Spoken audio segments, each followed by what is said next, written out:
Hello, Brooklyn Lou the Skeptic. Welcome to my live.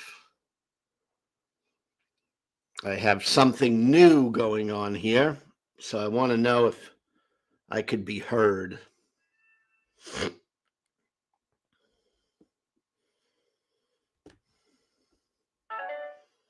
There we go. Anyway, trying a new thing here. It's coming out vertical. Hey, Brock, how you doing? Let me see if I could hear you.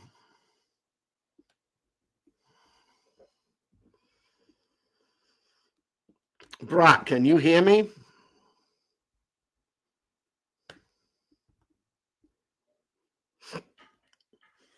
All right. I want to try to get this vertical thing off. All right, cool. I'm getting confused with the vertical and the horizontal and all this stuff. So hold on a second.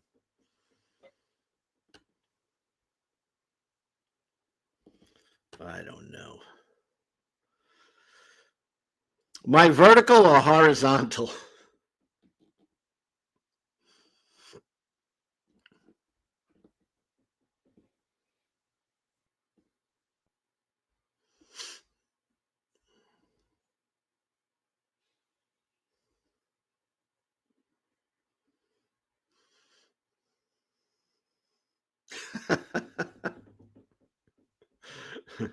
I just want to make sure it's coming out okay.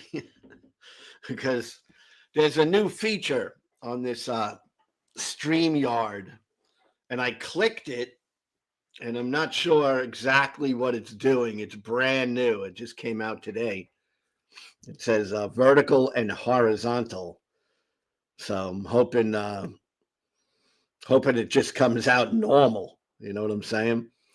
But hey, thank you guys, Dave, Brock.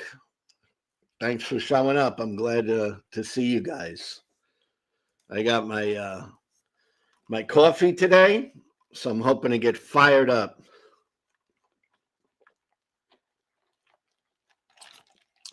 Here's the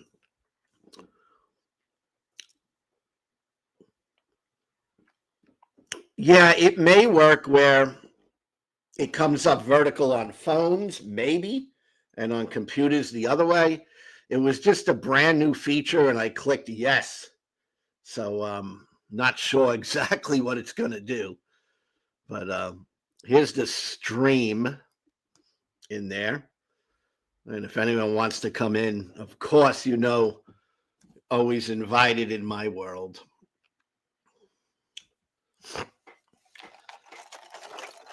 Got this cool Bustelo coffee from a little Cuban shop up the road. And I know Bustelo, whenever I've had it, it's a really tasty coffee.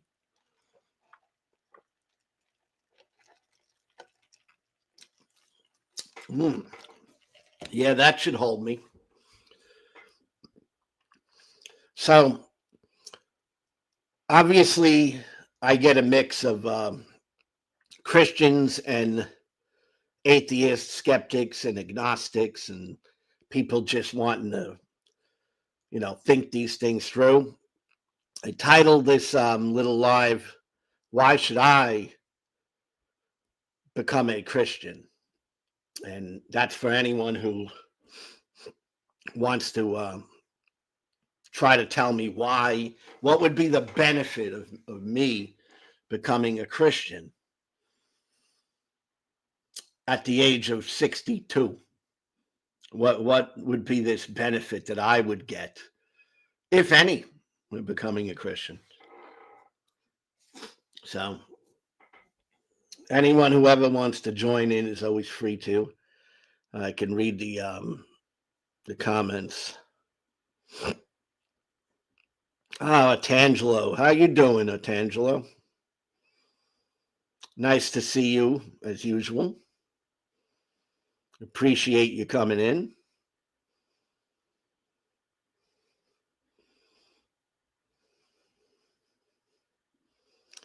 Yes, now captive. I have no idea of that. I'm just seeing myself in a regular full screen. I'm not seeing any vertical, just a full screen. I'm supposing if someone comes in, they would have a spot.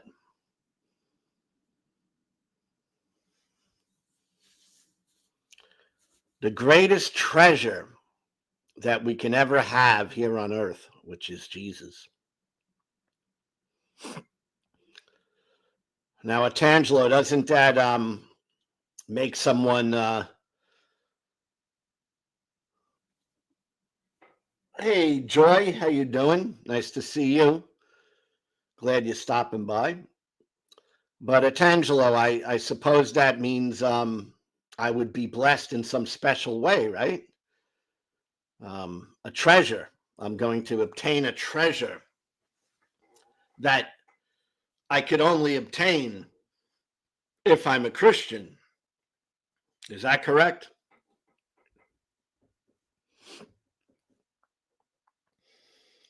So, if I can only obtain this treasure if I'm a Christian,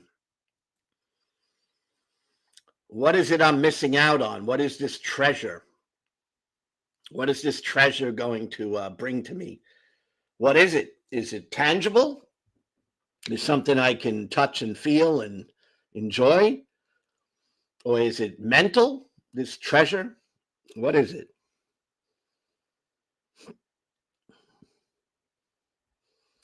The person of Jesus. Well, Atangelo, you know that I don't see the person of Jesus. And you know I don't hear him. I don't see him. So what's the point of giving a gift if you can't see or hear it and doesn't do anything for you?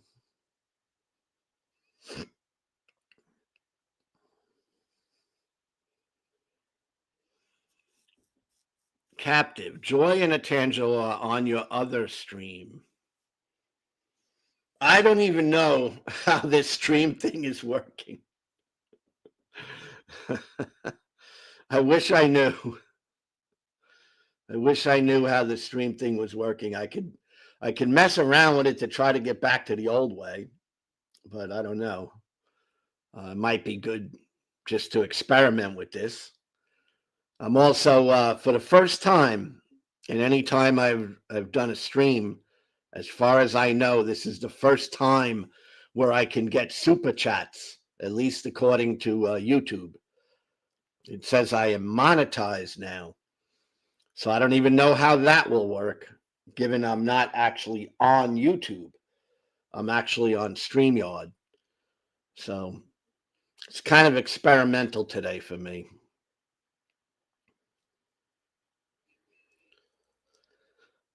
So Atangelo, he's with us and forever, even if we cannot see him. Okay, Atangelo, what would be the benefit of having someone with you if you cannot see them or detect them? What is he going to do something for me? You know, while I walk around with him in his invisible status, is he going to actually do something?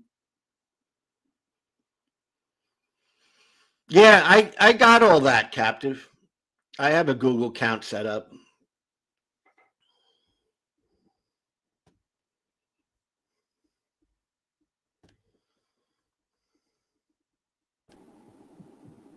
Hey, Brock. Ignore the. I was picking up my acne here. What? Ignore the on the face. I'll ignore that. What do you got? What's going on? Sorry, am I not close enough to the camera? No, I see. What's going on? What is it? That's acne I picked at. Really? I should stop doing that, shouldn't I? Is it chicken pox or is it? No. It's acne. I've been picking up the acne. Ah, bad, very bad. And that's because you're a young man. When you get old, you don't get that stuff anymore. A little weird how that works, but that's how it works. Let me try to keep up with this. Joy. It is nice and it brings people joy. Joy, what's nice that Jesus is walking by our sides, but we can't see him, we can't detect him, but he's invisible, but that makes it nice. Where's the chat? I can't see the chat. You know, I'm trying this new thing. It's a new feature. I'm hoping it works. I could see chat on YouTube, but YouTube is on a different computer for me. So I'm sitting here on my laptop and I have StreamYard. So I got that. And what I'm seeing is you right now. And I see some chat. I don't know if I'm seeing YouTube chat though. And the YouTube chat is I have it set up, I believe, finally, where I am monetized, which is amazing to me. And I believe I should be able to receive super chats, but I'm absolutely not positively sure because I have another stream on my other desktop in front of me, and I'm looking at I'm in a vertical with you, and you see I see some chats there, but I'm not sure if it's the same ones I'm seeing here. I really wish I could change this. Hold on. I'm going to try to change this over to the old-fashioned way. I like that better.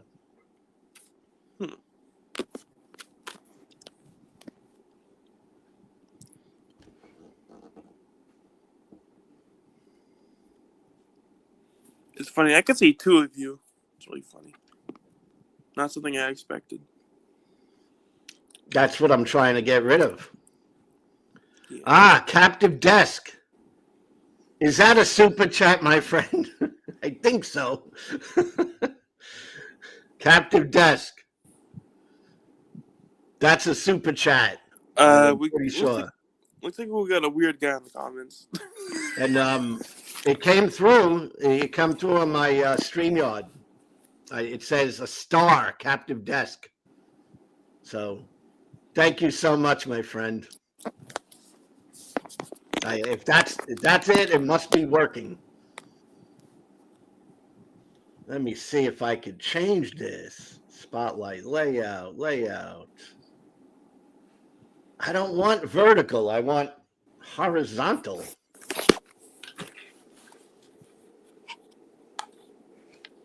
Here we go. Cropped spotlight.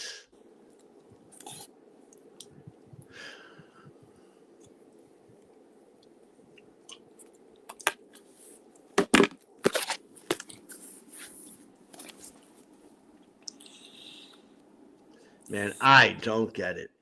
Oh, now it's a totally different view.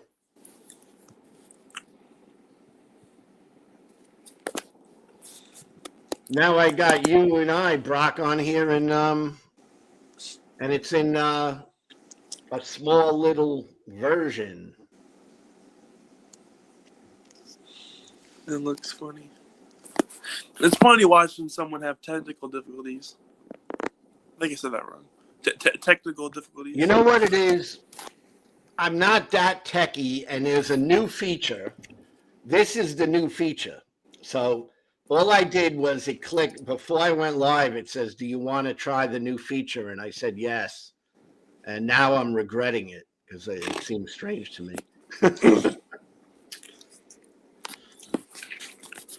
I'm eating ice cream. Not very healthy, but it tastes good stuff. Let's see. Group layout, crop layout, screen layout.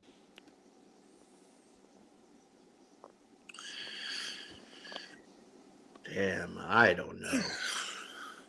I guess it's working. Yeah, captive desk, it's working. Yeah. Imagine that. I have worked for over a year every day on marketing this YouTube channel. Don't say the word imagine. Kent Hovind will jump on that and use that against you. What's that? I said, don't use the word imagine because Kent Hovind will. Oh, You imagine things. oh yeah. Tangelo, I have no idea how you can get consciousness and the recognition of the existence of logic from energy and matter. Oh, Tangelo, come on! It's not. It's not quite the way you're making it sound. Right? It's not. Yes, I believe in matter and energy and all that, but that doesn't mean like there's nothing conceptually that we come up with or can't come up with. In other words, if I'm using my imagination, Tangelo, um, that it has a physical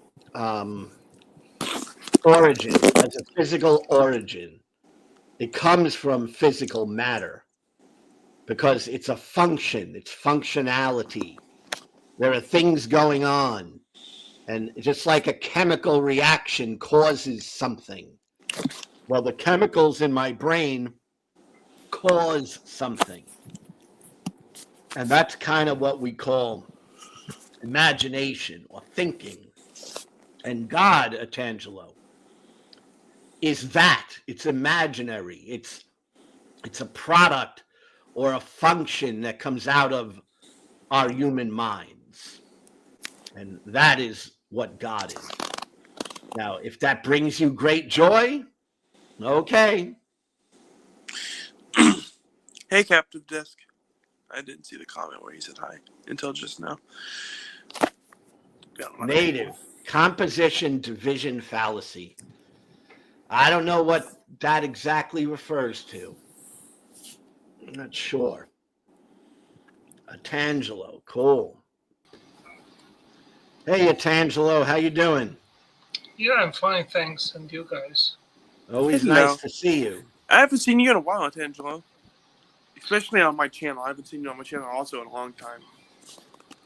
You're also an atheist, right, Brock? Yes, but not like a absolute, like, certain whatever you. I'm an agnostic atheist, if that makes sense. I'm messing around with these screens. That's a pretty good screen, I think.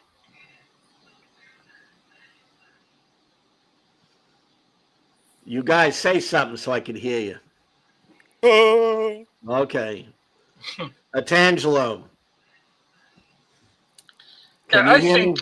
I think what you just said, Lou, is basically an unwarranted claim based on blind faith. We have never observed that matter and energy can by itself give rise to consciousness and the recognition of logic and using it. Well, here's the thing, Tangelo, and I'm gonna agree to someone else in the chat too, David. I appreciate you coming in, David. I'm not going to say because I don't know all of how consciousness works out. All right, but I'm very convinced that consciousness is a product of the human mind and brain and body.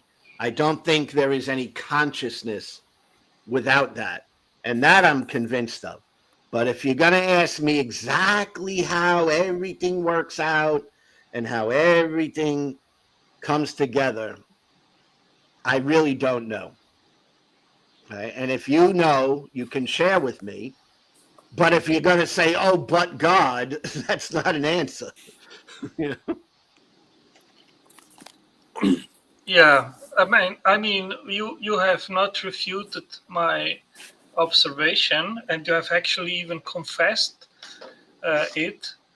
That Well, you're very convinced that the brain can give rise to consciousness, but again, you have no basis to be convinced that this is true.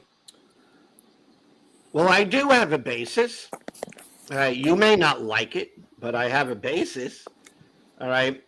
My basis is the observations that I've made in my life and the observations of science and people who study um, the human body and the human brain. And it seems very clear to me that if you take away the brain, which is a physical organ, there is no consciousness. Now, I don't know how you could argue against that other than saying, well, there's an invisible, undetectable thing that nobody can put their fingers on. And I mean, I'm not going to argue with you about that because it seems fruitless, doesn't it? Like, Well, I disagree because we have people which had NDEs, and it's not just one or two, it's many people. It's actually a very vivid scientific field of investigation. There are people that investigate this during their entire lifetime, and they are very convinced that people actually indeed had these experiences outside of the body. So that basically refutes your claim. no, those are claims. There's a claims refuting another claim. All right, there's nothing concrete about that. Well, Hold on, one of the dogs are yapping. concrete is that there is being done clinical research, and it is a very serious thing. And there are reports of people which came back from their NDEs when they were outside of their body, and they describe what they've seen. And many describe things which they couldn't have known unless they indeed had these NDEs, describing things, rooms, places, objects in different places. And when the researchers went there, they did find these objects. This is very convincing, I think. And why should people and thousands of people make just up stories and claim that they had visions and saw Jesus and so forth when they didn't? Well, it's how you frame these things.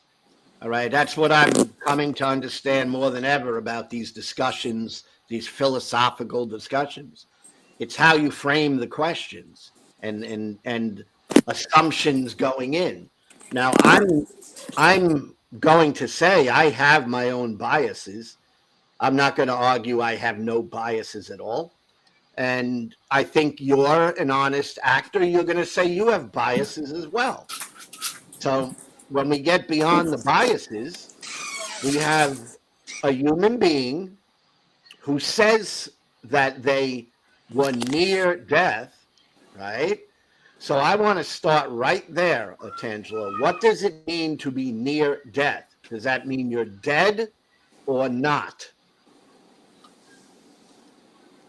Well, when they are saying people are near death, it means that all the brain functions, they stop to work.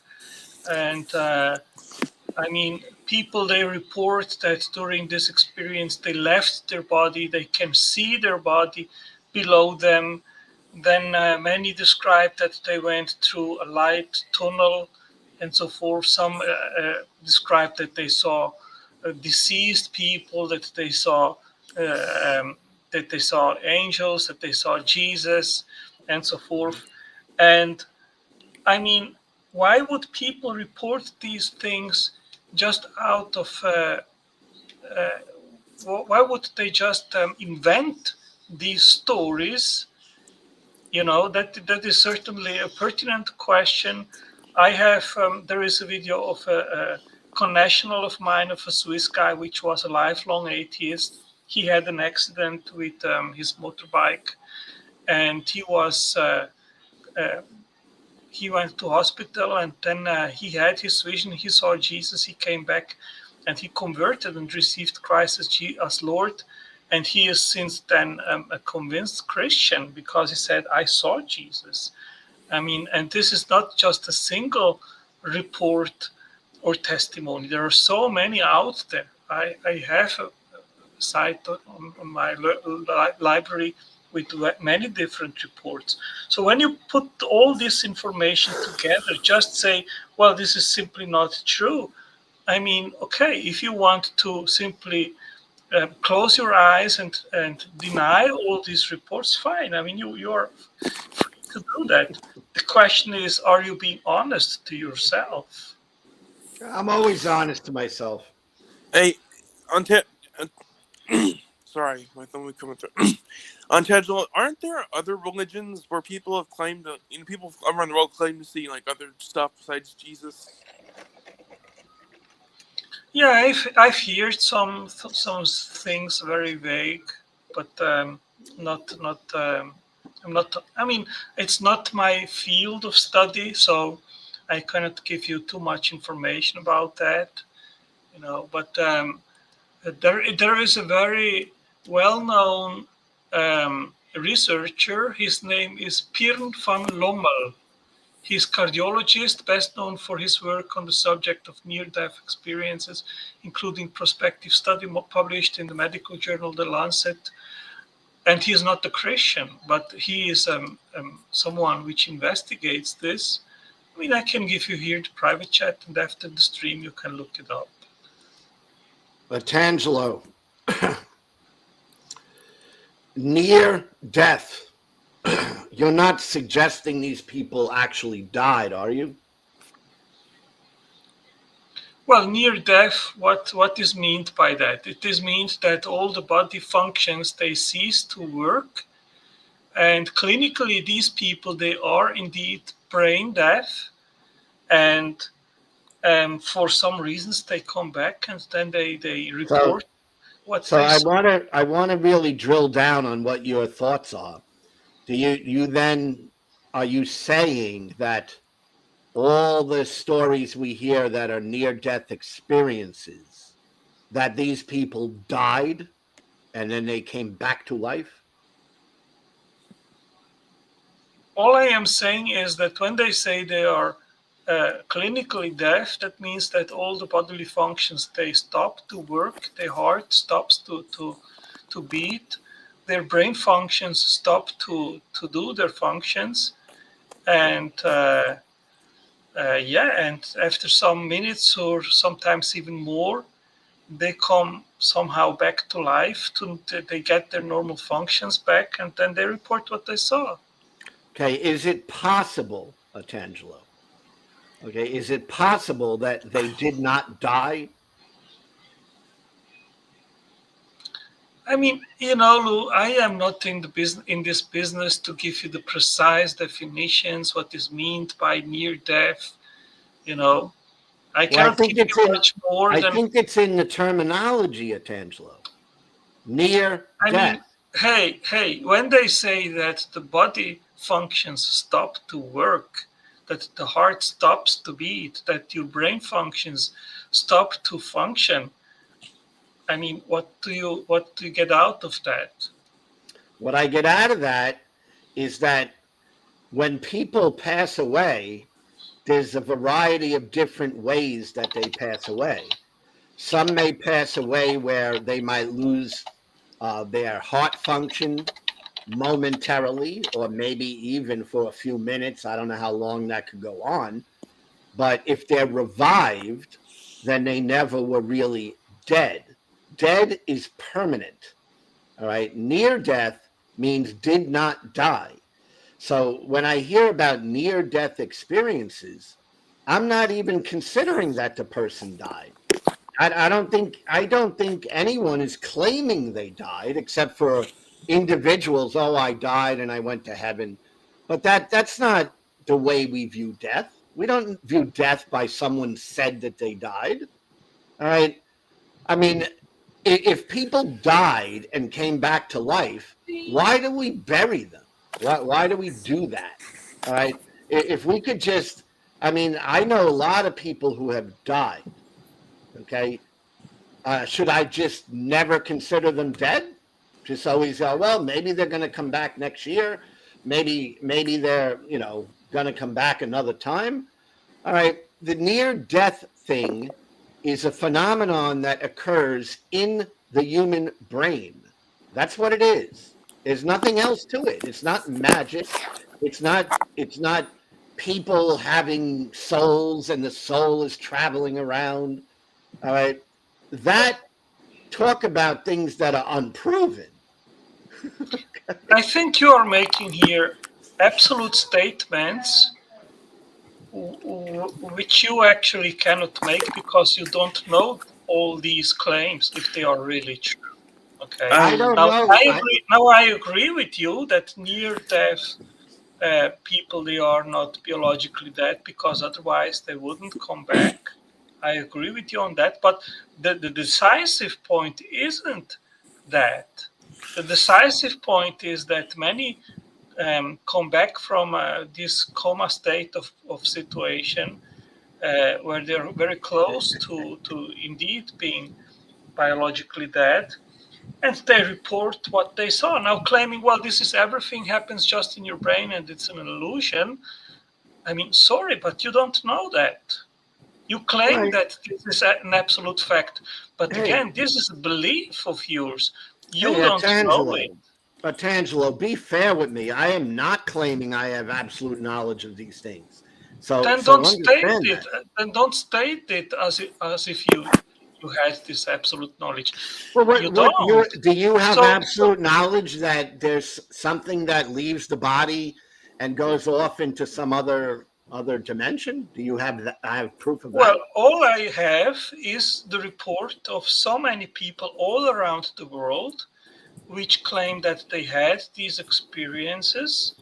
And this raises questions, in special your claim that it is not possible that a mind and a soul can exist outside and beyond the brain. I have no reason to believe it. Well, I have precisely because there are so many people which report these experiences. That's a good reason, in my understanding. So if people report something, that just makes like if there's 1,000 people that report something and it's something that is very unusual, like maybe they died and they went to Mars and they stayed there a few days and came back. If that were the case, you would say, oh, that's very compelling evidence that people die and go to Mars. See, I'm not that gullible, Otangelo. Well, I am neither, but if you put things together, then the picture becomes a little bit more different. I think actually you're a very gullible person because you basically just believe in all these things which then you can refute God. But that's also a kind of being gullible. I don't know. I mean, I try to be very rational in my approach. I try to see things in different ways. I try to understand, the point of these near death experiences, and I see nothing in these stories because I've heard the stories and I know people who have told me such stories. All right, so I'm not saying they don't exist. I understand there's stories out there, but every story I have ever heard was to me a product of the human mind. It was something that they had thought up in an unusual situation in their lives. They were not dead. Okay. My mom passed away a year ago. Is she coming back? Because it was all she's going to come back and report, well, I had a near death experience.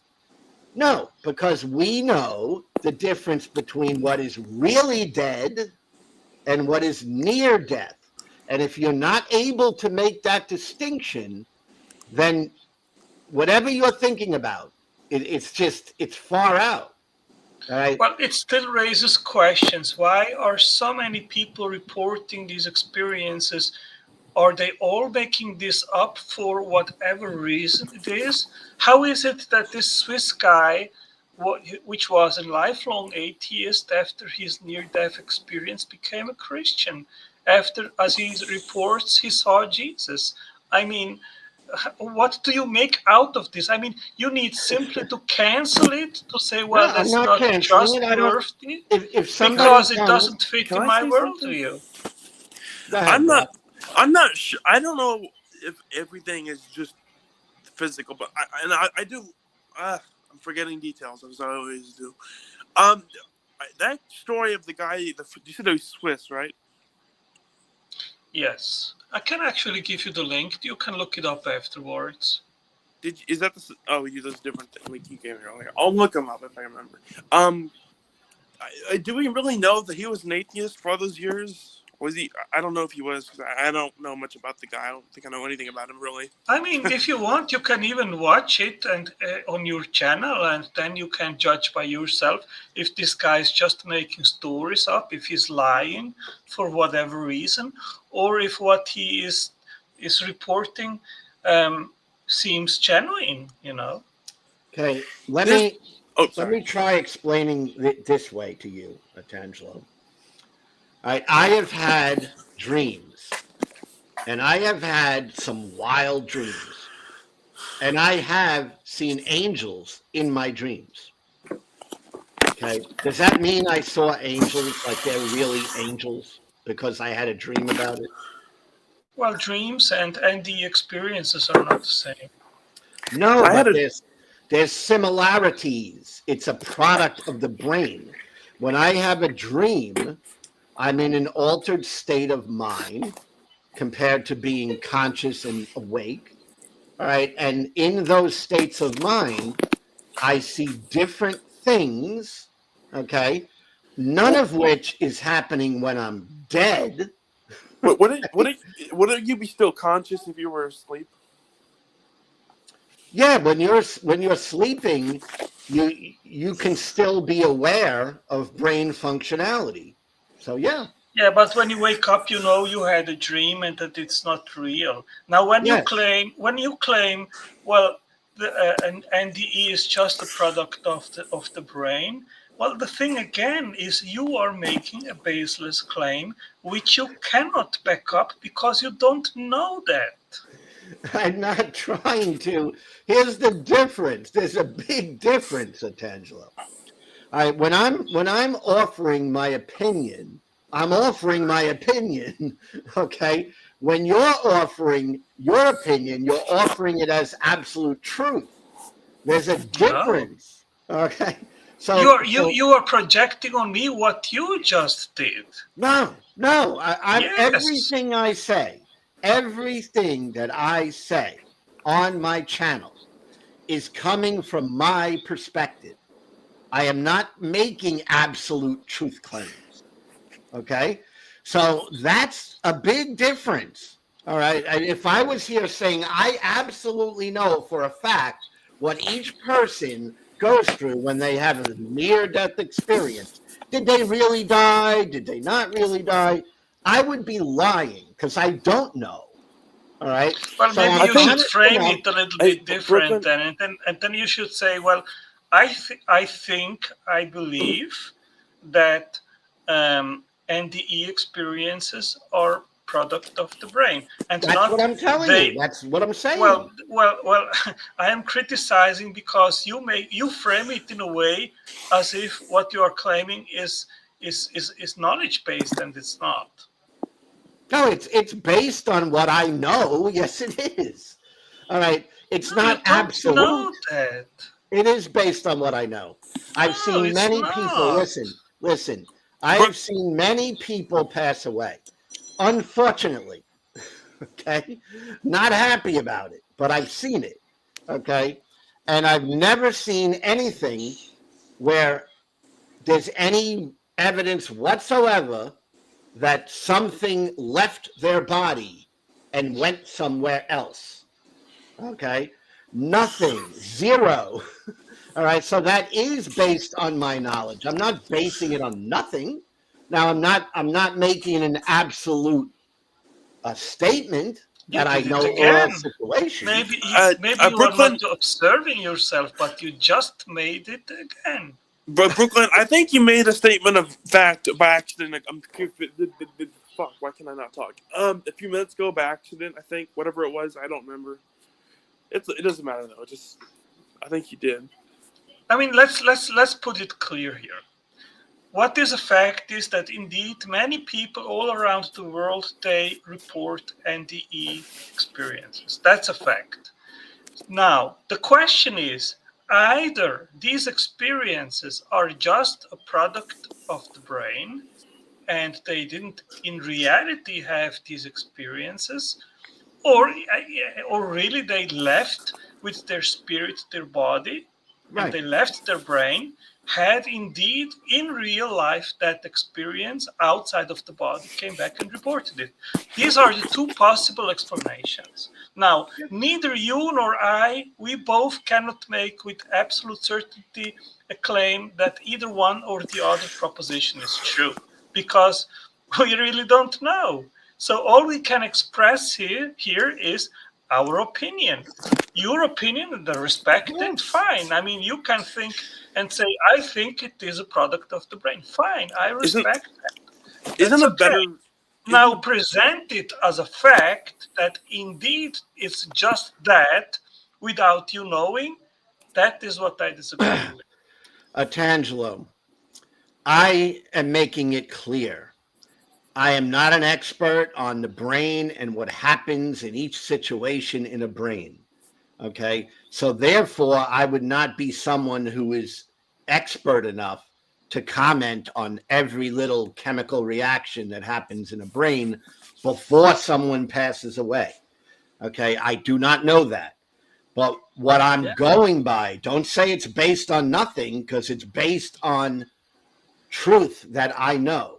And the truth I know is that when people pass away, and they really pass away, not close, not near, not a little bit, almost gone. No, when they are literally done, finished, they are done. They do not come back.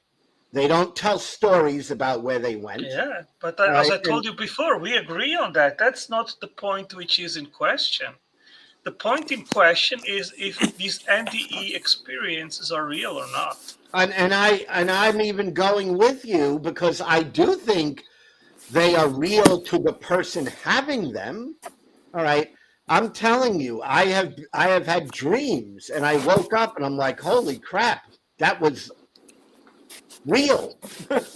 And then I have to realize, oh no, it wasn't real. All right. But they can be like real, because that's the power of the human brain. I mean, But that's that's it. not the same that these people report. No, they're reporting everything they report. As far, I mean, again, I'd have to talk to every single person that has had these things. But I do know people and have talked to people who have had near death experiences. None of them thought that they were gone forever. They had this psychological thing going on in their brain. And that's it. That's all I've seen. All right. Now, you're going to say there's evidence of someone who died, and they were dead, dead, dead, like put in the grave, in the ground, dead, and then they had this experience. You're not going to come up with any such thing, because nothing like that has ever happened. Okay. And you have to recognize that. If you're going to say, I'm not denying people, you're saying I'm denying people's experiences. I'm not. All right. But Lou, as a materialist and a naturalist, you don't only need to believe that the mind can be the product of the brain and of evolution, but you need also to believe that life itself can be the product of chemistry just coming together in an organized way, and then cells and self-replication and information in the genome and the genetic code and all this stuff. You need to believe that this is indeed possible to come about by unguided random natural means. And the more you actually go into this and study this, the more you understand how unlikely that is. And nonetheless, you need to stick to it if you want to uphold your naturalistic worldview. Look, I don't understand what it is that you feel is something unnatural. I don't even understand it. It's like, you know, to you, it appears that something unnatural is just a person thought something, and tell me if I'm wrong. I mean, that's what you're saying. You're saying that if a person thinks something, well, that's not of this world. But Well, you I'm know what telling is you, unnatural I to believe it me? is of this Yeah, world. Lou, what is unnatural to me is to believe that a non-mental process can create a blueprint or an instruction manual to make a machine. You know, this is something which I don't think can ever be shown to be possible, even statistically. And that's precisely what you need to believe, because that's what we actually have unraveled through science, which is required in order to have life. You need a blueprint, instructions, which dictate how to make all the machinery for the first life. And we are talking here about thousands of different molecular machines, which are proteins, which depend on the instructions which is stored in the genome. Hey, Brooklyn, are you a materialist? I mean, as far as I could tell, Brock, and the reason I say that is there's all these little definitions in philosophy, and I haven't even studied them all. But I I would say I'm a naturalist from what I've read about that. A materialist, I don't know. I think we have things that are not material, but they don't exist like something that is material exists. It's a different type of thing. It's like a conceptual thing, like our thoughts, like our emotions. So, Brock, if I were to ask you, do you have emotions? You would say yes, right? But would you say those emotions exist like your finger exists? That's a good question. I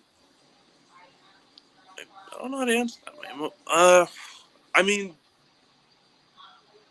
Well, I would respond immediately, yes, of course, because I experienced them. There's that. No. I think, Brock, you're getting it.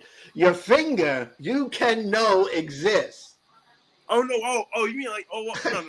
I'm with Ontangelo on this because I feel like mad, sad, happy, laughter, which is kind of also happy. I think therefore I am. I feel that, so I actually agree with Ontangelo on this one little detail. Because I thought you meant like atoms or something. I was kind of confused for a second, but no, if you mean like experiencing it, I can experience my finger. And then I experience, anger, happy, laughter, which is also happy, and boredom, itchiness. Okay, Brock, are you capable of thinking about being on a beach right now with some beautiful people around you and sipping on a nice drink and being absolutely comfortable? Can you think about that? I don't know. I can imagine being comfortable on the beach. But yeah, you could if you laid down and wanted to think of that, you could think of that, right? I could think of sitting on a beach and drinking a soda or something. But you don't have to be there, right? Yeah, I guess. Okay, yeah. So what do you call that? Is that real? Are you really sitting on a beach? No. So that's the difference. That's the difference. All right. That's okay. God. Well, God I understand that exists as a concept in people's minds. They imagine about a God, but God is not actually real. That's exactly the dynamic. Well, hold on. I can walk outside right now and someone could be rude to me and they could be so rude I could feel sad. And that's real. I'm feeling the sadness, right? Yeah. That's true. I don't think that's the same thing as I want to imagine myself on a beach. I don't think that's exactly. Is that the same thing? What do you think? No, there's these differences, and there are differences, and that's why it gets complicated. You see, And the point I'm making is that what we consider to be real are things that are tangible, things that are provable, things that can be demonstrated. Okay, if you told me, well, look at my beautiful girlfriend right next to me, and we all looked and we go, well, there's no beautiful girl there, right? We're not going to think that you're in your right mind. Do you see that? I can't prove that I feel emotions, I guess. But do you feel emotions? Yeah, all the time. Why not me? Why not me? Do you? No, everybody can. Everybody feels emotions. But are emotions real in the sense like, a basketball is real? No, it's not tangible. It is a product of your human mind. An emotion, a feeling is a product of your human mind. Yeah. I And mean, do you see I that? think there are so many things that you cannot prove empirically, but you know they are true. Your wife loves you. You cannot prove that empirically, but Exactly. you experience it because of certain actions, because of certain words, because of certain things that happen in your life with her, that she shows you clearly she loves you. But that's not a tangible thing. That's not something that you can. Exactly. I mean, so there are indeed things which are real, but which you cannot prove they are real in the same sense as something which you can test with a scientific empirical test. So Okay, all of those things. See, maybe we're getting somewhere at Tangelo. Maybe. Excuse me. Okay. The things that you could describe, let's say spiritual, loving your wife, feeling an emotion about a pet that got hit by a car. These are all things that impact you, correct? yes, Okay, but they're not things that you can quantify, correct? yes. All right, you can't go. I forgot what I don't know what quantify means. I haven't remembered that in years. What I'm saying is, when we're talking about thoughts, things we think, things we feel, all right, those things are not things that exist.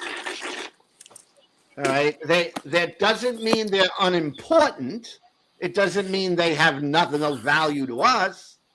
They could be very valuable to us, but we cannot say they exist They or don't are exist real. physically. Maybe you need Yeah, to frame it differently. They do not exist in a physical, tangible manner. I was Right. thinking the same thing. But that's Like, different than just saying they don't exist. Of course they exist, but you cannot touch, No. feel with your senses, but nonetheless they exist. Now, I go a step further and I say, based on what is, I can make an inference to the cause. And I can say, I cannot touch, feel, presence, God, but based on what is, I make a logical leap and inference to what must be the best cause which explains all these phenomena. And I think that God is the explanation which fits better to many phenomena which we experience in this world. I don't Okay, know if I Tangelo. agree. I don't know if I agree with that intentional. I don't know if there's enough evidence for God, but I do agree with you that that love, pain, fear, those are not like, oh, here it is, here it is. Right. But they have to be real. Like the chemicals in my mind, or I mean the brain. Crap. The chemicals in my brain that they can be created or whatever. There's electric signals, and it's like, oh, pain. You've been stabbed. Okay, pain time. And then the mind or whatever feels the pain. The pain is real, but it's not made out of material. It's not matter or energy, to my knowledge. Right. And this is the thing. All right. This is the difference I think between the way someone like me thinks and the way like someone like Atangelo thinks. All right. I think, Atangelo, that you believe things are real because you have a feeling and because you have thoughts. So therefore, you take them as being real. You take your thoughts, whatever they may be. Well, I think Jesus is wonderful, and you take that as fact, as truth.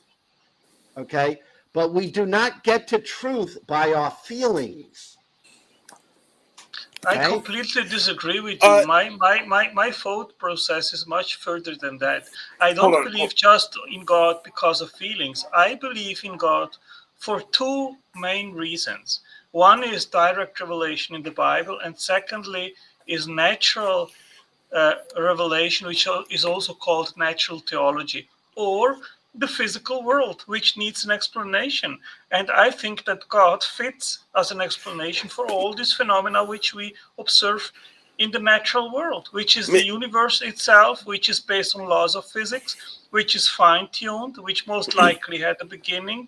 Then we have the origin of life, which is based on instructional information, which it's based on molecular machines and on language. The genetic code is a language. And if you ask yourself, well, what fits as the best explanation and cause and origin of all these phenomena? And I say, I think mind is a more adequate first cause of all these things rather than random, unguided natural accidents, because we know that minds can instantiate all these things, while we have never experienced that random accidents can do so. On Tangelo, I had some thoughts, but I forgot because you went on for way too long. Tangelo, I think I'm in the you middle, and you guys have are on the left a or right. It's kind belief of funny. system. Do you understand that, or you disagree with that? You have a belief Of course, a system. worldview, whatever it is, either a theistic or naturalistic worldview, is a system of beliefs which is consistent of many different things that you put together and then to come to a convergent outcome, which is either theistic or atheistic belief. Yes, of course. Okay, does belief, right, here's a question I want you to answer directly. Does belief make something true? Of course not. Okay, I think I so see what where. we believe can be false. Is that correct? Yes, of course. So what you believe can be false, correct? Yes, Brooklyn, yes. can I say something? So Yeah. if I were to believe that God is or is not real, if I were to go, okay, I know He's not real, or I go, I know He is real, that could be either could be true or false. But if you punch me in the face, but not that you would do that, but you get the point. Like, I know if I feel the pain, that's different. I know that that's real. It's real pain. That's different. Yeah. Well, I think pain is physical. I mean, maybe to a degree, because it's like maybe there's like a non-physical mind, maybe, and then like it feels pain because it's something to do with the brain and the chemical reaction, something. Maybe. How do Well, you know that pain is physical? How do you know well, that? I'm gonna ask Brock something. Could I give you pain by thinking something? If I don't think you can give me pain by thinking something. So in other words, if I'm over here and you're over there, and I sit and I conjure up a thought where I'm going to give Brock pain, can I do that? Doubt it. Me too. I think it's ridiculous. Of course I can't do that. Okay. But if you would have You know pinched me or why? punched me, You know why I can't do that? Because my thoughts are not real in that way. Okay? But if I was there and I punched you, then you might feel pain because my fist is real and it's there. Okay? So this is what we're talking about. Does God exist in people's minds? I think I there's something. always say yes, absolutely. Hold Absolutely. on. I might have to. I don't.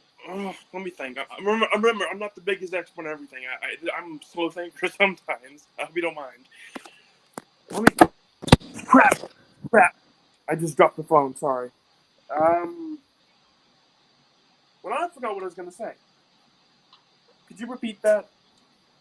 I was just saying, whatever thoughts I have cannot give you pain right now. And I think you agree with that, right? And what did you say after that? I need to remember this stuff. But if I was there and I was in your room and hit you, you could experience pain because I'm there. I'm real there. But my thoughts will never give you pain. Okay? Because my thoughts are just a product or an emergent property of my brain and will not affect you physically. Will not do it. Okay? Otherwise, I could just cast a spell on you and we could all run around casting spells on each other. All right? And that's magic and it does not work. It's fake. All right? And at least it don't work for us. Religion is fake. It's the same thing. All right? I mean, Arcangelo can pray that I might feel bad and then God will move and nothing's going to happen. And Arcangelo can pray that, you know, tomorrow I wake up and Moses comes to me and speaks to me and it's not going to happen. I still don't remember what I was gonna say, so I'm sorry. I if only I didn't drop the phone. Crap. Our thoughts do not prove anything. Don't prove anything. There's that's making me ring a bell, but I'm still not remembering exactly what I was gonna say.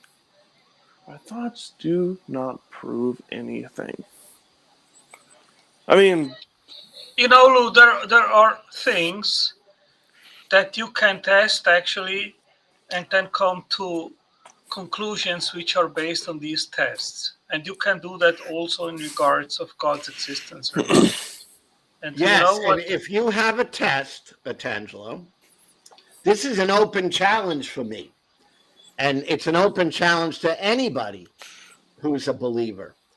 Okay, not just you, anybody. But if you have a test that we can run for the existence of God, I'm all for it. Let's run it.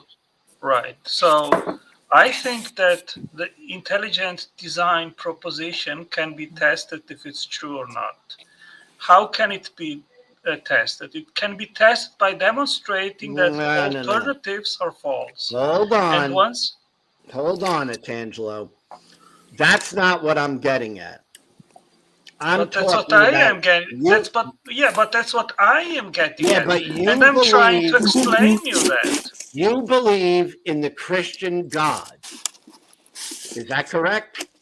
But that's not the point that I am getting at right now. Well, intelligent design doesn't prove the Christian God to begin with. No, it doesn't. And that was not my intent to prove you the Christian God. But it was my intent to show you the first step in a cumulative argument for the Christian God, which is that naturalism is false and theism is true because of this test. Okay, I'm going to play with you. What is the test? Now, you already said it's not going to prove the Christian God. So, right. So, I mean, that's funny because you're a Christian. You think you would want to prove the Christian God. But if you want to prove that there's some generic spirit out there, let's do the test. What's the test? Yeah, what my first proposition is that naturalism is false, and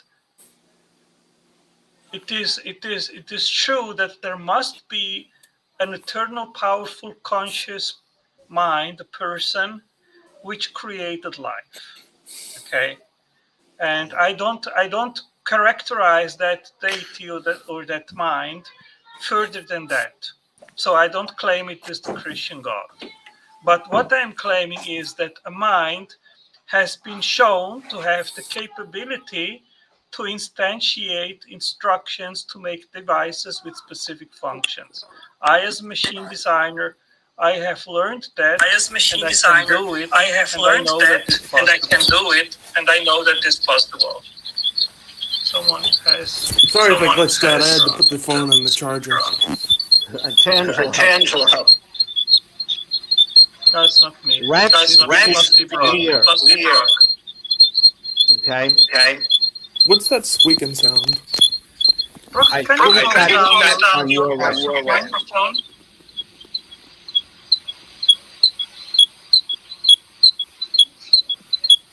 Yeah, it's you, Yeah, it's Brock. you, Brock. It's you, Can Brock. you close your Microphone. Okay, cool. So this can be Tangelo. tested. No, listen carefully Let's to what do the test. It's not a test to say, well, materialism isn't true, therefore this has to be true. That's not a test. I'm talking about a real test, something that we all can witness and examine and say, yes, there is a God. All right. Yeah, that will never happen. And if that is your burden of proof to accept that the deity exists, then you will never get there. Okay. So Because what you say? I don't believe that God wants to prove himself, because that would remove our free will to choose if we want to live autonomously or with God. So that's not going to happen. That's not the test which I am proposing. What I am proposing is that it is more plausible and rational and logical to believe that there must be a creator with the qualities which I just mentioned, rather than not. It would basically falsify naturalism that there is no deity at the beginning. Okay, let me ask you this, because I'm willing to go along with this, but I'm trying to see what you think this could possibly prove. It right? proves a whole lot of things. Well, because it is the first step. Once you really incorporate, understand, acknowledge that it is more plausible to believe that a conscious eternal mind must be at the beginning of all the physical rather than not, then you have actually made a very big step forward from naturalism. And then, of course, you want to know, well, if there is a mind which made everything, it must have an identity. Who is it? Would you agree or recognize that if naturalism can be defeated logically with argument, that does not prove that your God exists? Or do you think because naturalism... Yes, I agree with you. Okay, it so is then not about my what God. would be the purpose of this test? To prove that your God exists? Or to prove that you can defeat I am naturalism? trying to explain it to you. Once you actually put naturalism behind, and you become convinced based on the evidence that there must be a mind behind everything, you have actually made a big step forward.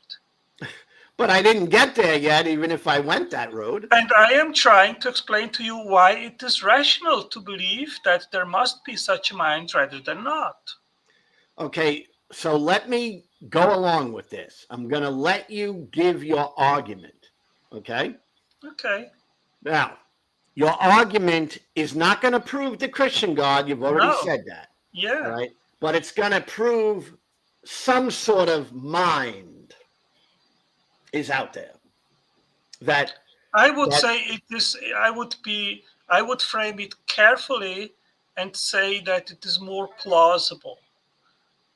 It is more plausible. So even that, you're backing off of that being any proof. It might be more believable, right? It is a falsifiable claim. You can falsify it.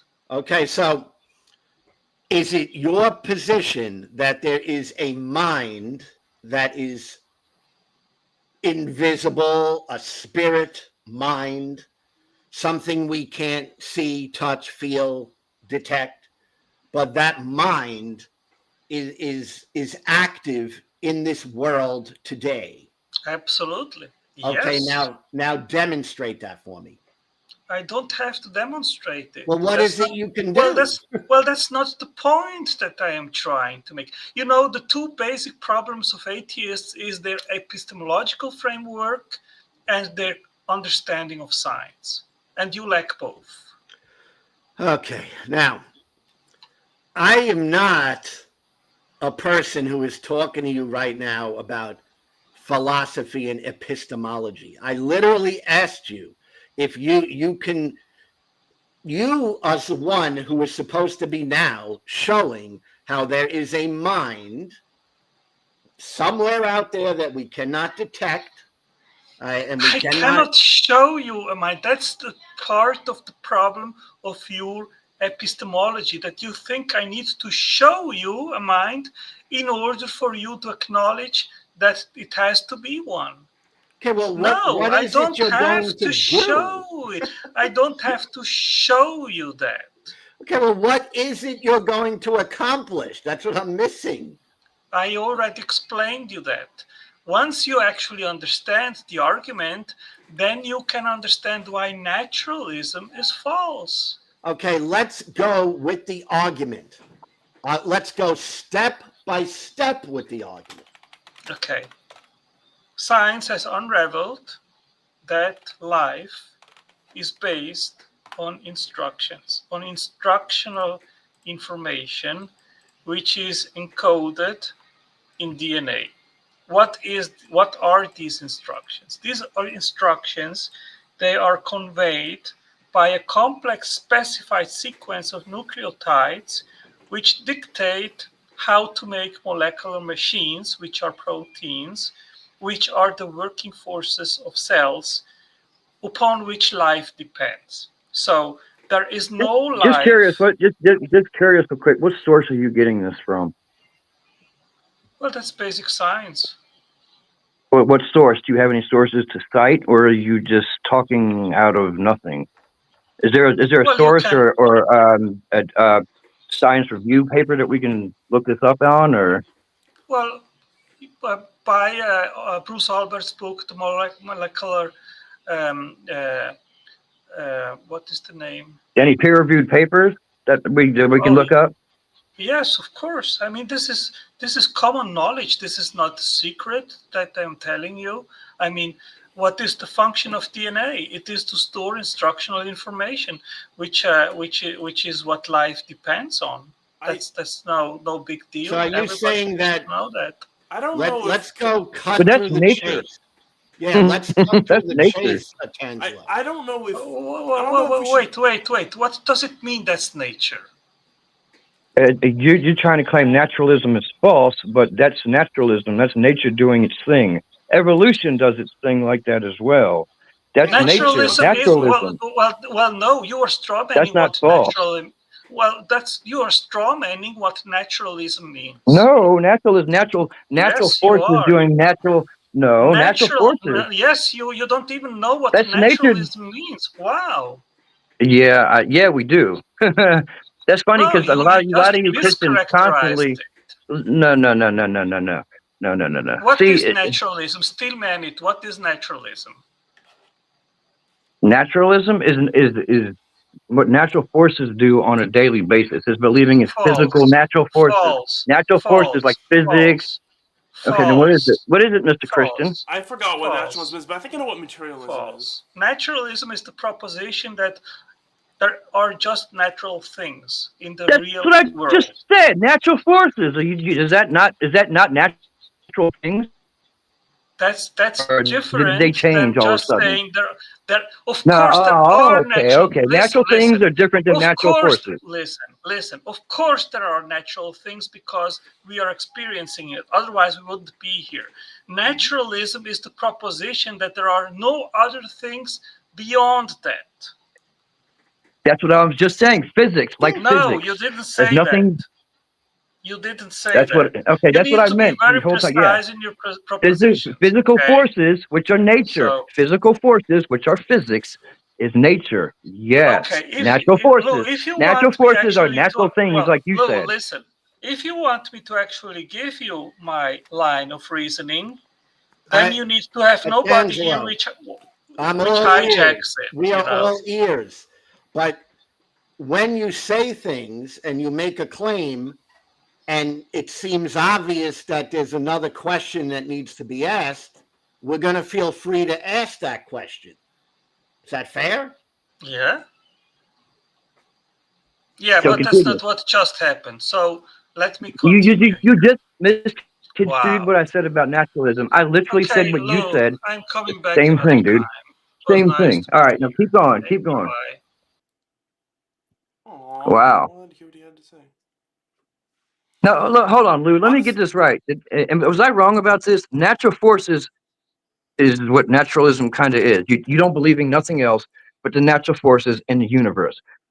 Physics does I this, mean, you know, as far as right? I understand it, that's Evolution pretty does much this. what that. As That's what I far as I just said. understand it, that's naturalism. Yeah. And that's what I just said. He said natural things do their thing. And I'm like, I was thinking about it. Like, how can you say natural things when I just said the physical, you know, it made no sense. Like, and that's what I was Well, trying to get out. here's I'm the like, thing. Here's the thing. Naturalism is what you described, as far as I understand the word. Okay, and the thing is that what they're saying, which is to me a lot of poppycock, is I that agree. there's unnatural things, right? Unnatural things that are creating stuff. I see. So they're trying to go with the God of the gaps. Like, oh, well, so God did it. Unnatural, so That's we what don't know. I mean. God Pretty did it. much, that's what I see. I mean, That's I what I got out of what you just like talked and what you just said, or what it yeah, sounded they're like to trying them to is, say that there's unnatural things, and we don't know forces, about yes, that nobody can quantify or look at or yet. observe in Yet, any way, shape, or form, but that these forces, or a force, or a spirit, or something not natural, is at play in creating things like DNA, things and like, and you that's know, the same argument they used 500 years ago as well to claim. And then when we found these things out by scientific ways, when we evolved more about our, you know, our tech and stuff, then all of a sudden God goalposts moved farther and farther and farther. Like Aaron Ross said, like once we climbed a mountain and we knew that there's no God on top of a mountain, where'd God go after that? Into the sky. Once we got into the skies, where did God go after that? Into another dimension all of a sudden, because we didn't find him in the sky. We didn't find him on top of a mountain once we climbed finally. I mean, it took us a little while to get there, but we finally got there. And then when we got there, we saw no God. And then they said, oh, wait, God's not there. He's up here. You can't get him now again. It's like, okay, now you're trying to change the explanation of what you're saying, what naturalism is. And to me, it made no sense because, like I said, that's the way I know it. Naturalism is natural forces, evolution, you know, Big Bang, that kind of stuff. It's natural. I his, mean, you and I agree. I'm always willing to listen to, you know, the your other thoughts. side. All right. But the arguments seem to just fall apart because they're based on nothing more than, you know, imaginary claims. That really is the bottom line of it. It's like, you know, well, I know that DNA was created by a mind. They'll say stuff like that. And it's like, well, how do you know that? You know, And the there's funny no thing answer. is they'll say that kind of stuff with no evidence behind it, but then when you look into the peer-reviewed papers, like, no, DNA is created by RNA, which is a lower form of DNA, which now they're starting to find nucleides and peptoids and stuff like that that is in making the RNA. So it's like they want to move their goalposts. Kind of, they didn't find this. Well, okay, we found this, so God. It's like, well, are Yeah, you just are you cherry picking the evidence here? So because you already have a predetermined outcome that God did it, so you already have it in your mind that you're looking for what God did. I mean, and you're not in the and that's how I see it. I that's what I mean, say. that's what I see. And they always try to come back to this belief thing of they got evidence, but they damn sure aren't showing it to anybody. It's like you got a Nobel Prize waiting if you can show that. Like, and they discount so many other religions. Like I was listening to him talk about near death experiences, and I'm like, well, what about other religions that have near death experiences to their gods? They don't see Jesus when they have near death experiences. They see their Hindu god, or they see they see other gods. You can't just deny them because you're a Christian, or Christianity thinks that they're the devil all of a sudden. Like, that's wrong to do to them as a humanist. You can't do that as a humanist because they're humans, no matter what religion they are. It's society that it builds us as the type of people we are. It's not the religion. And people are like, well, it's the religion. It's like, well, then why don't they ever see Jesus Christ? Why doesn't a Hindu ever see Jesus when they die? Is if they did, then I would start maybe thinking, okay, maybe there's something to this. Or if a Buddhist had a near death and said, I saw Jesus and Abrahamic God and Jehovah, and I became Jesus. Oh, okay, then maybe, maybe something like that. Okay, and then if multiple religions started seeing that at the same time, then you can kind of be like, okay, maybe let's look a little bit more into this. But you can't say, like, well, God's real because near-death experiences, yeah, those are by Christians who have been raised in that type of culture and society that God was the one always around them, not Brahma. You know what I mean? Like, they're raised in that.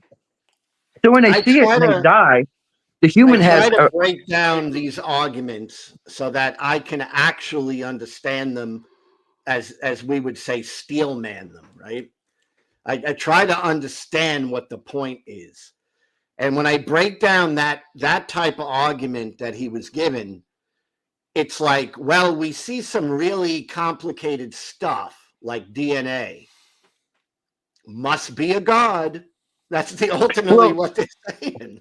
well, a lot of things he was also ignoring is what a lot of also Christians do is neurology, because a lot of these brain functions that have been recorded, documented, that when people get near death experience, the body releases a slight amount of DMT, which we all know what DMT does. It makes you hallucinate. And this is fact. We have it in our bodies, and it's in our adrenal gland where our adrenaline is. And when we have near death, this is where they think a lot of these near death experiences come from. When we die, our brain floods with the DMT, and we see all these, stuff that goes on and yada yada yada. And some people don't see anything. It's just nothing. They wake up the next day and they're out of their coma or whatever happened to them. And a lot of these Christians don't look at the neurological fact of a lot of these studies. That's why I was asking him for these studies. He keeps asking, and I was like, well, what are these studies are you talking about? Because we need to see neurological studies from, neurologists and people who put people underneath, like anesthesiologists, because they see a lot of this stuff when they put people, to sleep. There's a lot of these sleep drugs get you to that near death, like almost experience level kind of, I guess, a euphoria of what they would have. And it's like we got to see some of these studies, because you can't just claim something this big as God and then make us be the ones to prove it when you're the one claiming it. You claiming you have all this evidence for God, but then you can't show it. But then you try to make us out as we're the ones who have to show you the proof. The burden of proof is on the Christian always. Of You make the big course, proof, you got to have the big evidence. You don't have the of big course, evidence, you're full of shit. No offense, but you're full of shit. of It's like, course. don't. And I totally try to give every Christian the opportunity to give their entire argument. It's Okay? always the same ones I've seen, though. I do the Always same. the same ones. I want to hear the entire thing. I don't want to miss something. All right. But ultimately, it always comes down when you get down to the bottom line. It's just, well, I believe it. That's the end of the conversation all the time. And belief is subjective, and a lot of people have this subjective beliefs in anything, and that's what and subjective isn't evidence to objective what it should be or what facts are. You know what I mean? Like, you want to show some facts, you better show objective evidence, and you better damn be sure proof that's what it is. Otherwise, you're going to look like a dumbass for assuming something that you have no evidence in. Like, and that's what I see a lot of, and a lot of that is just, I think, pure anger, because what it does is it challenges, when we ask these questions, it challenges their faith, it challenges their beliefs in their mind. A lot of them can't get beyond belief and feeling and as the same thing. Like they worship that Bible as God itself. It's like it's an idol to them. The Bible is their idol, and their idol. They don't realize they're idol worshiping, which they are, but it's an idol that you disbelieve anything in there, you're attacking them personally. And I've seen it with a lot of my family. Like they're Christian. If you even question the Bible, it's you're attacking them personally, and they want to shut it down immediately and not talk about it. And it's like I'm not attacking you. I'm asking you why do you believe in this over this and in contradiction. Like I know you're smarter than not to believe a contradiction, but why? Like you get it, like they take it as a personal attack. I've noticed, like, how dare you attack me and the Bible and my faith and my belief? And it's like they can't get around that you're not. It's not a personal thing to them. You know what I mean? It's not always a Yeah. personal thing. It's just us. It's always us asking, why do you believe? Here's some contradictions in what the belief is. Go, and they're like, oh, how dare you? And you're like, whoa, like. And don't use no arguments for evidence. Like that's rubbish. Like, I mean, you and I seem to think alike, lone atheist. oh yeah, man. Oh yeah. I've been dealing with the last couple of weeks. I've been seeing a lot of Christians, and I've been seeing these, and the more I've stepped back from it, I mean, I'm not trying to sound like crazy, but they seem more like sheep to me now. It's kind of like they all believe in, and this is one thing I haven't watched a video I got on yet, but it's something that you guys might put a word in ethics. I see you on. You got some good insights. Why do smart people believe in stupid shit? Like my dad, he's got multiple PhDs, okay, but he's a Mormon, and he believes in the Mormon stuff, right? But he's more of a laid back Mormon. Like he drinks caffeine and stuff you're not supposed to do, but he still goes to church and believes in that kind of stuff. And why do? But and he, like I said, he's got multiple PhDs. He's got computer science PhD, in law. He's got, and I'm like, why do you believe in dumb shit like this? And then, like I said, when you try to talk to these kind of people about this, they'll attack. And I know you're smart enough not to take it as that, but why? Why do you think they do that? That's even smart people. Why do smart people fall for stupid shit like religion? I don't know. Why do you think? That's a very good question, and I've thought about it because I don't look at myself as a stupid person, and yet I fell for it, right? And I fell for it. No. Right? So I often say, why did I fall for it? And most of it is psychological. It's being at a certain point in your life, right, where you are looking for something, all right? You want to attach yourself to something. So there's an insecurity there. And the religion is like a security blanket. You know, it's like something you grab a hold of and you don't want to let go, because if you let go, it's kind of like you're saying, gee, I was wrong. And there's ego involved, you know, arrogance. So you don't want to ever say you were wrong, all right? As an atheist, I've come to a point where I understand there's nothing wrong with saying you're wrong. But when I was a Christian, I was spending my life defending something, you know. I can understand that because it was hard. It was hard to even let go of supernatural stuff. Like I was never a God believer, but like like ghost and stuff like that. And now I don't believe in no ghost or soul or none of that. But that was still a hard thing to disbelieve because I was like, there's at least some kind of physical energy left after we die because our brains are putting out electrical output. So there's got to be something left, and quantum physics say energy cannot be destroyed. So there's got to be some kind of soul or spirit, or even that concept is hard to let go for even some atheists, I've noticed, because it was for me, because there was kind of like that last little bit of there's still maybe something supernatural there. I don't consider aliens supernatural, but just something like a spirit or something. No, that part was hard to let go. I can understand what you mean, how I guess, and probably harder for most Christians because they believe in, I guess, hell and a concept of being judged and damned, and yeah, the thing carrot before the stick. is like when you're a Christian and you have some intelligence, your goal is to figure out ways to preserve your belief. And that's where you focus your attention. The last thing you want to do is give up your belief.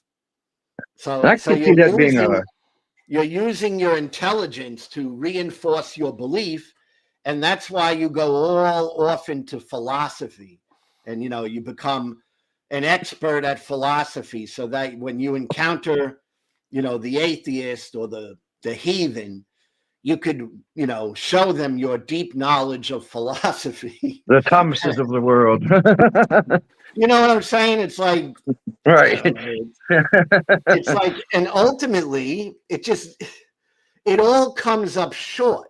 And that's the weird thing. It's like, And see, and that's why I think religion is rots the brain, because you got all these intelligent type of people that are like so way smart. Like I know my dad's way smarter than me, like all that kind of stuff with computer science, and I couldn't do none of that shit.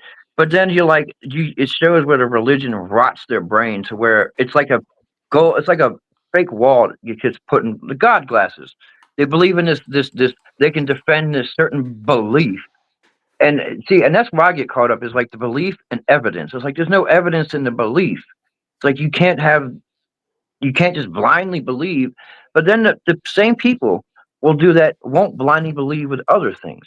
Like if you tell them that leprechauns are real, or that Martians landed on Earth, they'll be like, "Oh, you're full of shit," or spirits are real, and they'll be like, "Oh, you're fake," or you're just. But it's like that's where I get caught up. Is these same smart people get corrupted by religion, but then can't see past the hypocrisy that we're doing the same thing about our religion. Oh, there's nothing funny here, but you're funny because you believe in leprechauns and there's no such thing, and yada yada yada yada. It's just it mind boggles me at how some people can just grip a certain faith and belief and then take that logical step to put that over the facts.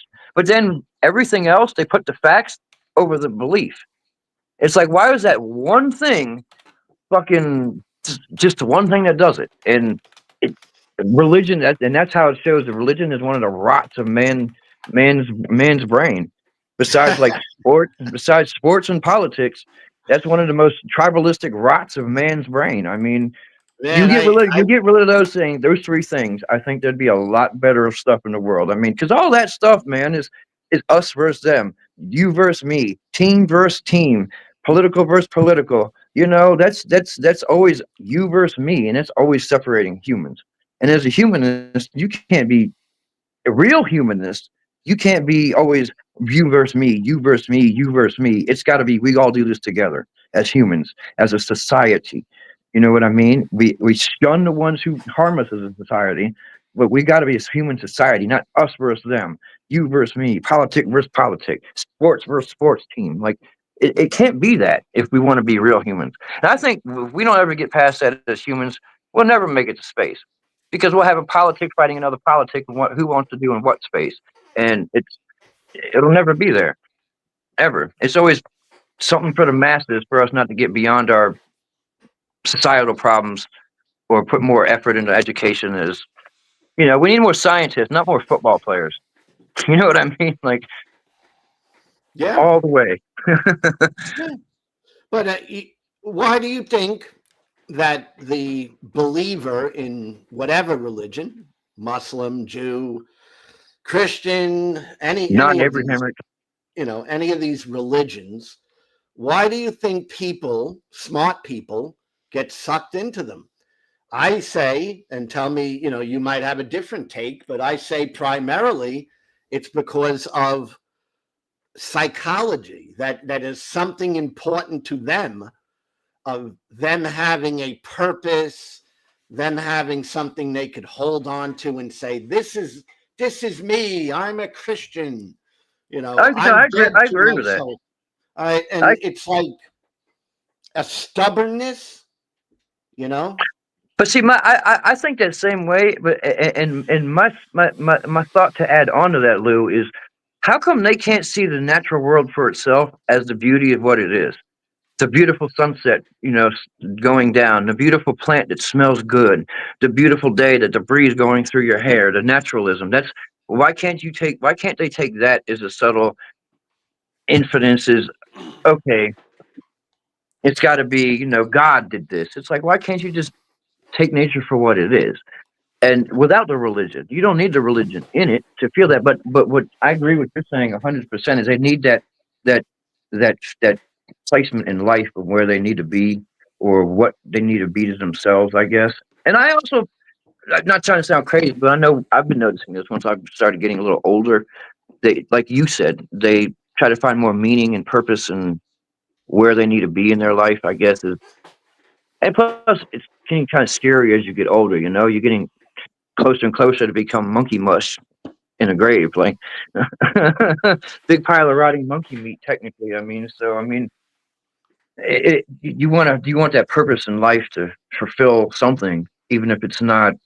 You're not a president of the United States, or you're not, a congressman who be loved by a million people. You still want that purpose that you've done something to your family, and a lot, like you said, I guess a lot of this stuff that believing, but I don't understand, Lou, is why the believing in something, why that has to be the purpose.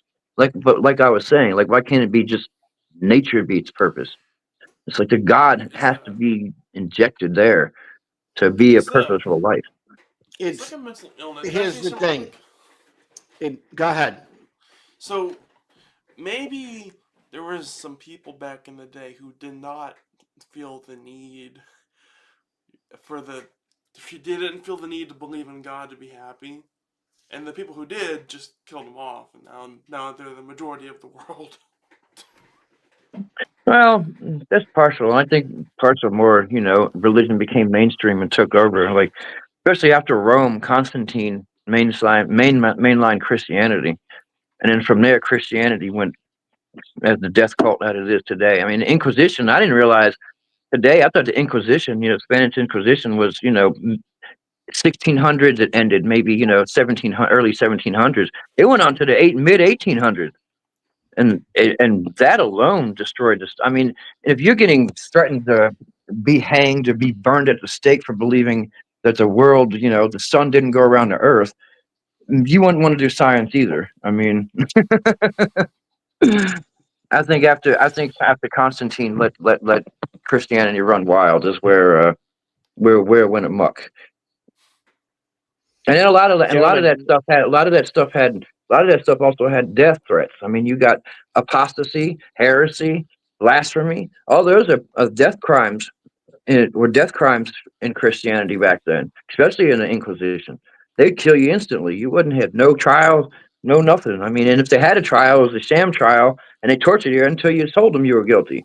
I mean, so it was Christianity is and I mean, it's not just, it's all Abrahamic religions.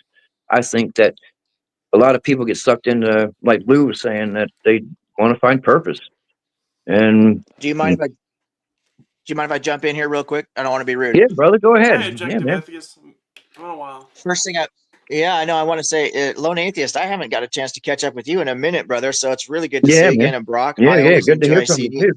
Can I just ask Brock one favor though? In the future, I would highly recommend, if you're going to be on these live streams, to get in the habit of muting your microphone when you're not actually talking, because all that background noise with you slurping on the soda and now hitting your keyboard, I agree. It drowns out.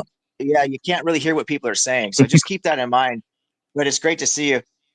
Brooklyn Lou, I got a few things I want to throw at you, brother, and I don't want to take up too much of everybody's time or be rude, but there's a few things. One thing I know you're going to be interested in. I finally got someone to take me up on a debate for the global flood myth. So I'm super stoked. I've had an open challenge out to do. It's for somebody to debate me on that, and nobody will take it. Well, do you know you're on it's fake side, right? Or it didn't happen side, correct? I think you're on the side that of course. It didn't. Okay. No, I was just making sure. It's a myth. Yeah, it's a myth. Yeah. It's one of the most, in my opinion, it's frankly the most ridiculous story in the Bible, even more ridiculous than the resurrection claims, because we have so much evidence against it. We actually the have Adam and Eve evidence. I don't know. The Adam and Eve claim is kind of up there, like 2 men and I two. mean, there's a lot of really bad claims in the Bible, but as far as the flood goes, we have so much evidence that it did not happen because it's much harder to disprove something than it is to prove something, generally speaking. But we have so much evidence that the global flood, there was never a global flood.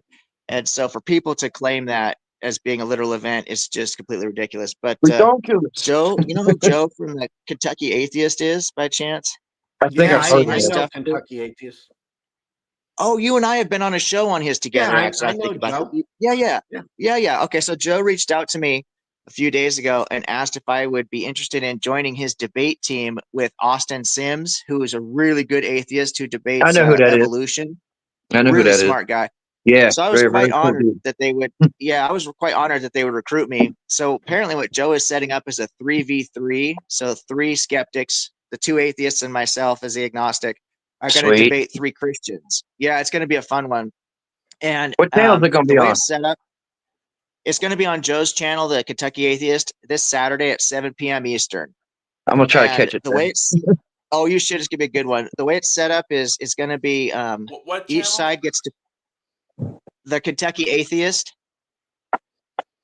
and it's going to the way it's set up is that each side picks 5 topics to debate, and then they're going to have a wheel. It's kind of a fundraiser kind of thing. They're going to have a wheel they spin, and whatever it lands on, that's what gets debated. Oh, that's cool. And people can send in super chats if they want to have a specific topic debated. So Joe asked me to pick 2 topics. He says I could pick 2 topics that I want to defend, and so I picked biblical morality, which I've done tons of debates on already, and the global flood. So this is my chance to finally get into a global flood debate. So I think it's going to be a fun one. It's a different kind of format, and I just want to promote that really quick. But I Oh also want yeah, to and just really Yeah. go I ahead. try. By the way, I try to catch whatever you're doing.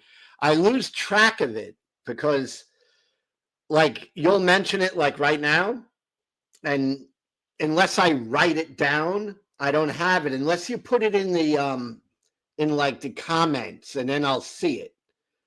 You know. And I got your email, so I might even shoot you an email reminder. Yeah, that's And how that I way too. I don't know. really remember. Okay, yeah, absolutely. I will do that.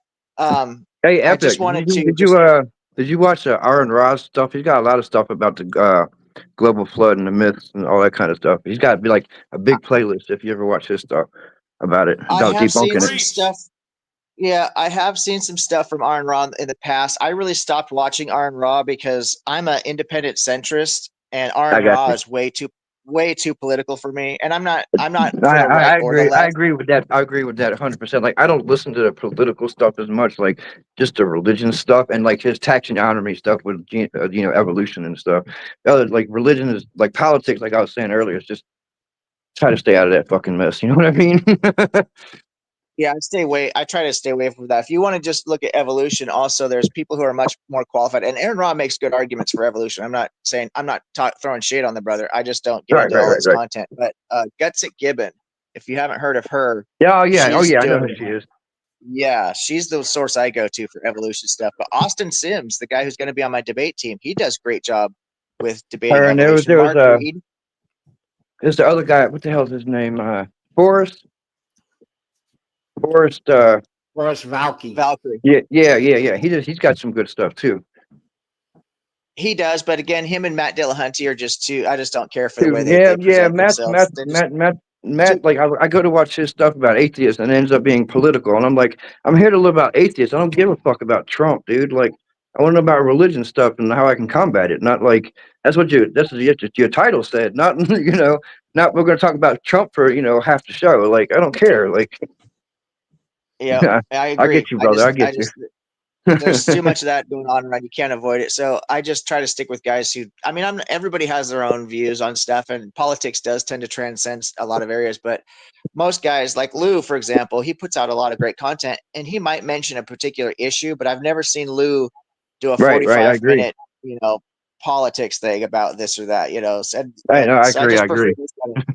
I prefer that kind of stuff. But I was going to say, as far as the gentleman who was on here earlier running those arguments, his argument, his syllogism he was trying to present was actually invalid. His first premise was that it takes a mind to create a system, that premise is unfalsifiable and unproven, so that can be just hand waved away.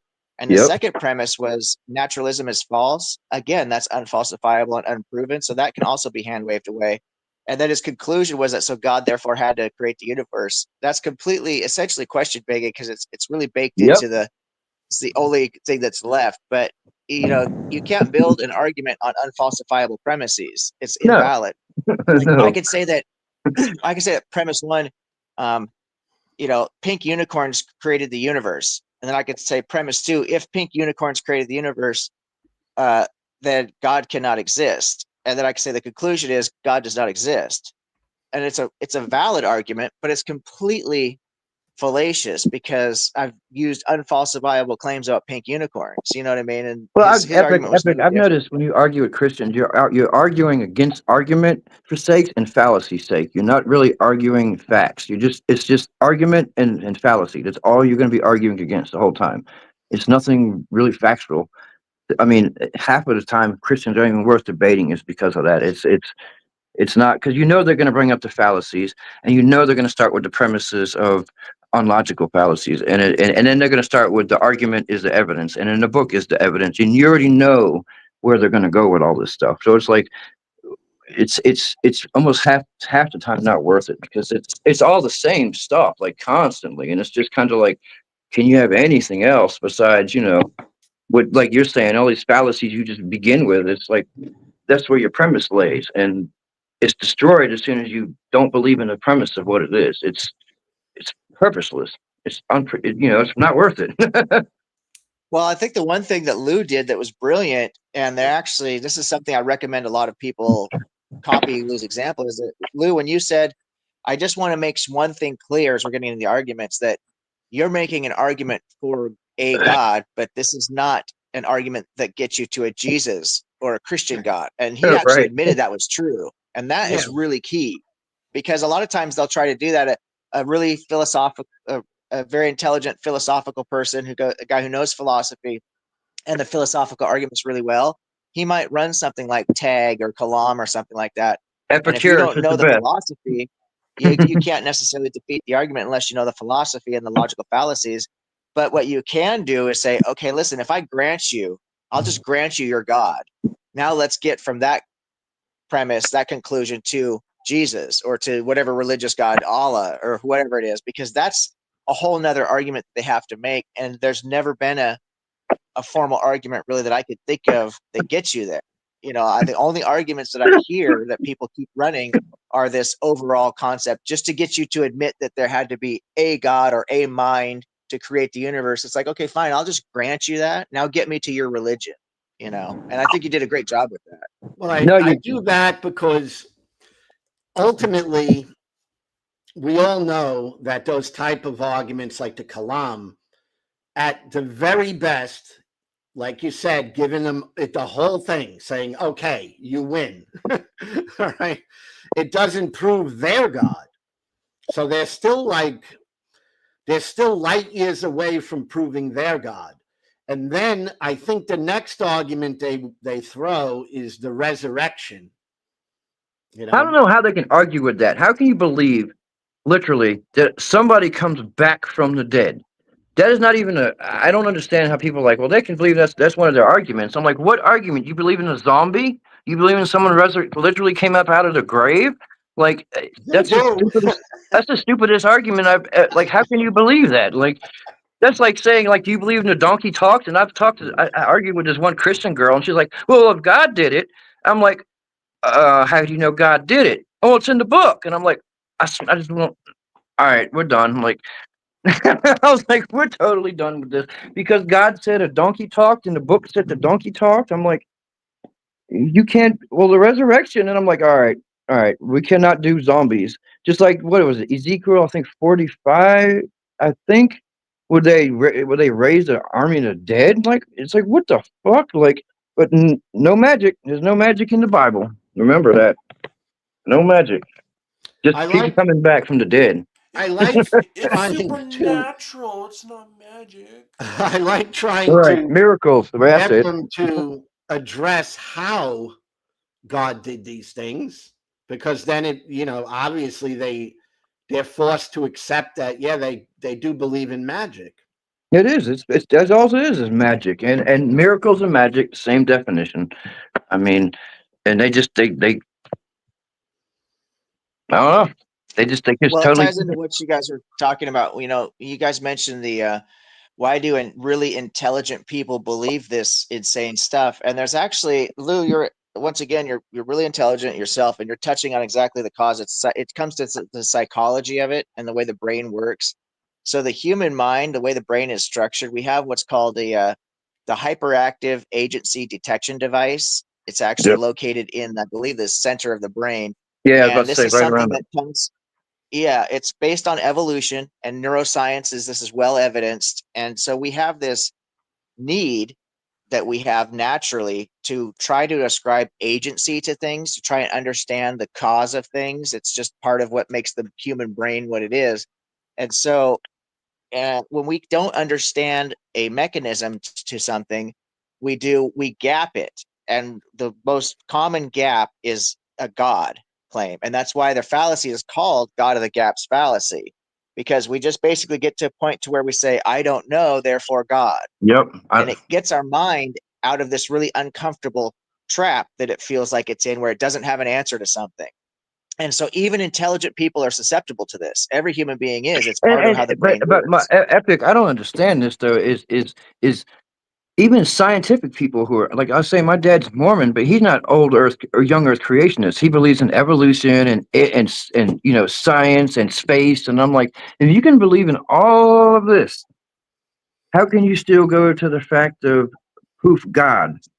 I mean, But that because he's still functioning with the human brain, he's still got the same thing that we all do, that HADD, that hyperactive agency detection device. And so even though there is such a thing as they call it creationist evolution, so most people in the world believe in evolution because it's so well evidenced, yeah, and most young people in the Earth world is are more. actually theists.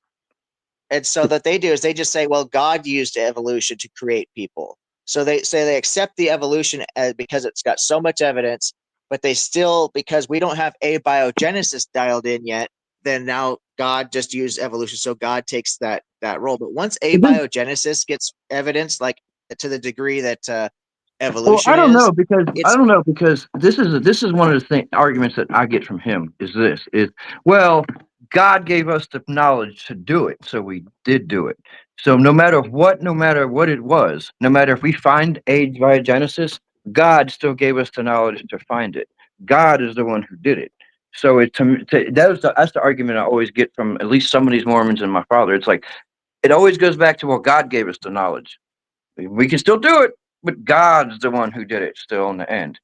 And it goes back to that, even if they It's believe in the science fact of it. It's like, how can you believe in the science fact and then revert back to God gave us the knowledge? It's like you still believing the science. And I understand what you mean with that little spot, but sometimes I think that can be over to the extreme or where it's the end point of where God does everything, even if man does it. God gave us the knowledge, so the excuse is still there, which is really weird to me. Like, how Well, did I want it? to point out something that messes with the theology part of their belief system. When somebody is the type of Christian that says, I do believe in evolution, right? And the story of Adam and Eve is mythological because they're Christians like that. Oh yeah, oh yeah.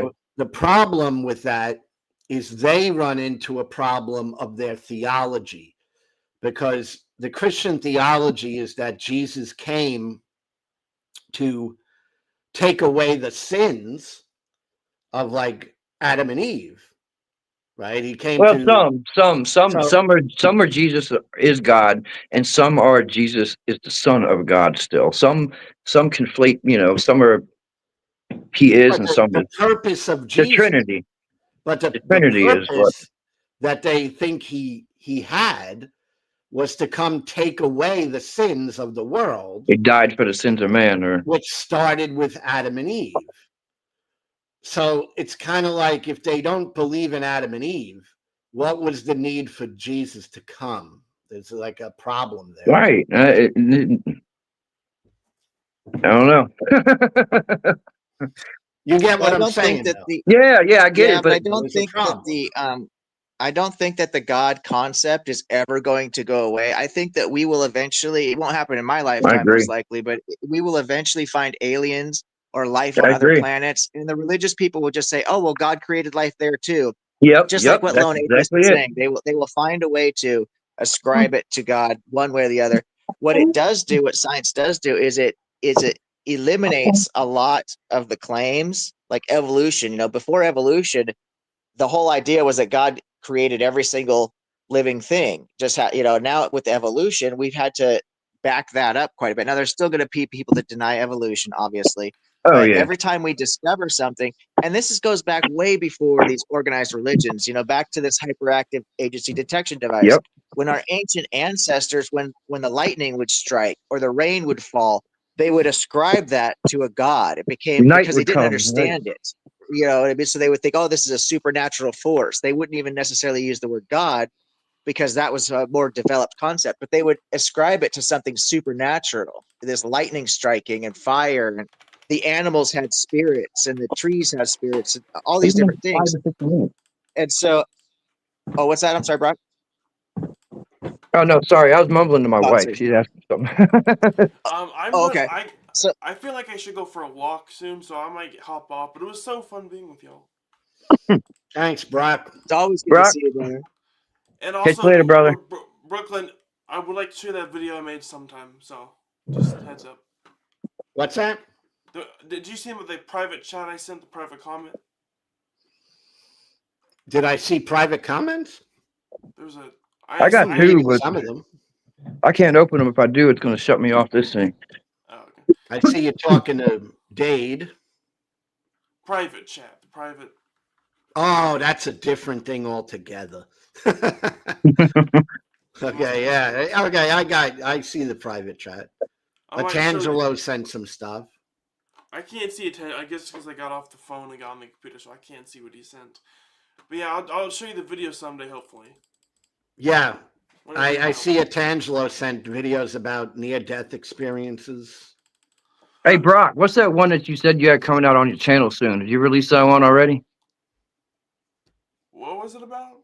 I don't know. I saw some posts from you the other day on YouTube that said some kind of video you got coming up soon. Did it have a world map? Yeah, that was it. That's complete. I've already finished. That's the one I'm talking about. Okay, It's yeah, the- okay. Because I was like, I saw the thing for it, but and I'm working on part 2, and there's even a part 3 planned. 3 episodes. awesome. I got it on my like thing. I didn't watch it yet. All right. I guess I'll skedaddle. Brock, be safe, brother. Doo-doo-doo. Mr. Lou, I gotta get going too. And Epic, I gotta go pick up my son from rehearsal. Y'all be safe this evening.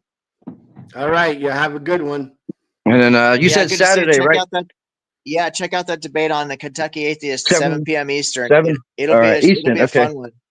Yeah, definitely. I'm gonna check it out, and if for some reason I miss it, I'll put it on my like thing and then watch it Sunday. But probably not. I'm old. I don't do much anymore. So awesome. I'll watch it and hopefully good luck and then go get them. Yeah, I expect it to go well. I've already won several debates now on biblical morality, so I've already got everything for that. But nobody's been willing to debate the flood myth, so I can't wait to do this. I wrote up everything I need for it the other day, and dude, I cannot wait to do this. This is going to be my favorite debate I've ever done. I'm gonna definitely try to catch it. All right, guys. All right, Well, Lou. Y'all all be right, have a safe. good one. Be safe, guys. Hey, Objective, I got to ask you a philosophical question. Yeah, absolutely. And I do so because it's one of those things I'm working through myself. Right. Okay. One thing I'm working through is what I was talking to Atangelo about early on. All right. It would be, we have a brain, right? Now, we all know a brain is a physical organ. So there's no real dispute on that. Everyone knows a brain is physical.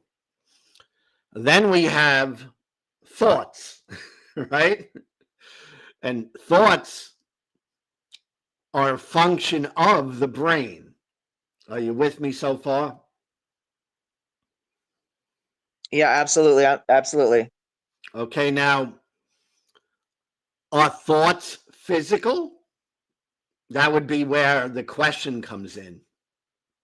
So this leads into, well, there's really a myriad of different discussions that can flow from this. As far as this goes, I'm a naturalist, not a materialist.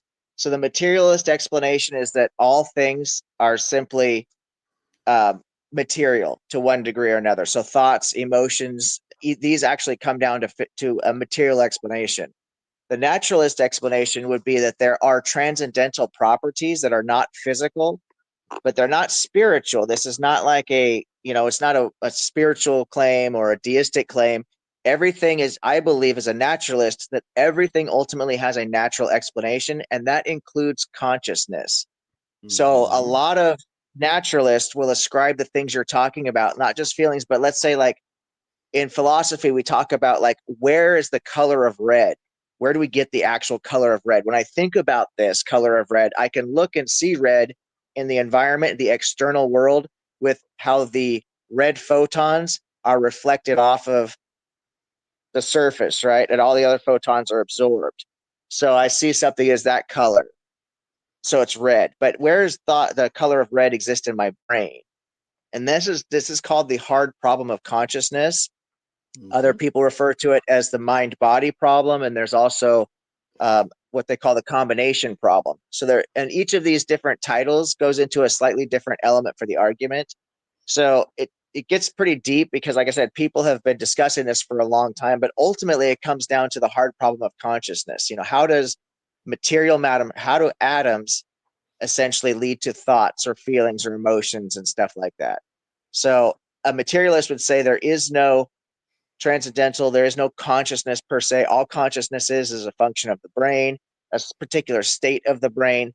And a naturalist would say, well, there's actually, consciousness is more of a transcendental concept. Now, naturalist and materialist is very similar. There's a lot of it that crosses over to each other, That's but where I'm there's getting just a little like yes. in those weeds is where I'm not sure of where I stand. I definitely think I'm a naturalist, so I'm probably in that camp. But when it comes to what you're describing as materialist, that I have to think through a little bit. It really is such a, and I understand the argument for materialism, because this, when you think more scientifically, which as skeptics you and I are going to be more prone to empirical evidence. Empiricist is another way that people talk about this, is everything has to be empirically verified or it can't be true, is another variation off of this, more of the naturalist, or I'm sorry, more of the materialist viewpoint. You can get empiricism, but I think that logic and reason can be a great way to understand certain things that we can't get empirical evidence of.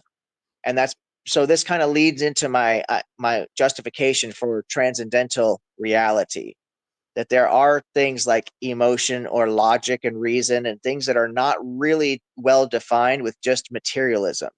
But Mm-hmm. it's kind of a gray area, because there are a lot of things that do cross over. Materialism and naturalism share so much in common that a lot of people don't even know there's a difference between the two, but there really Mm-hmm. is a fairly distinct difference.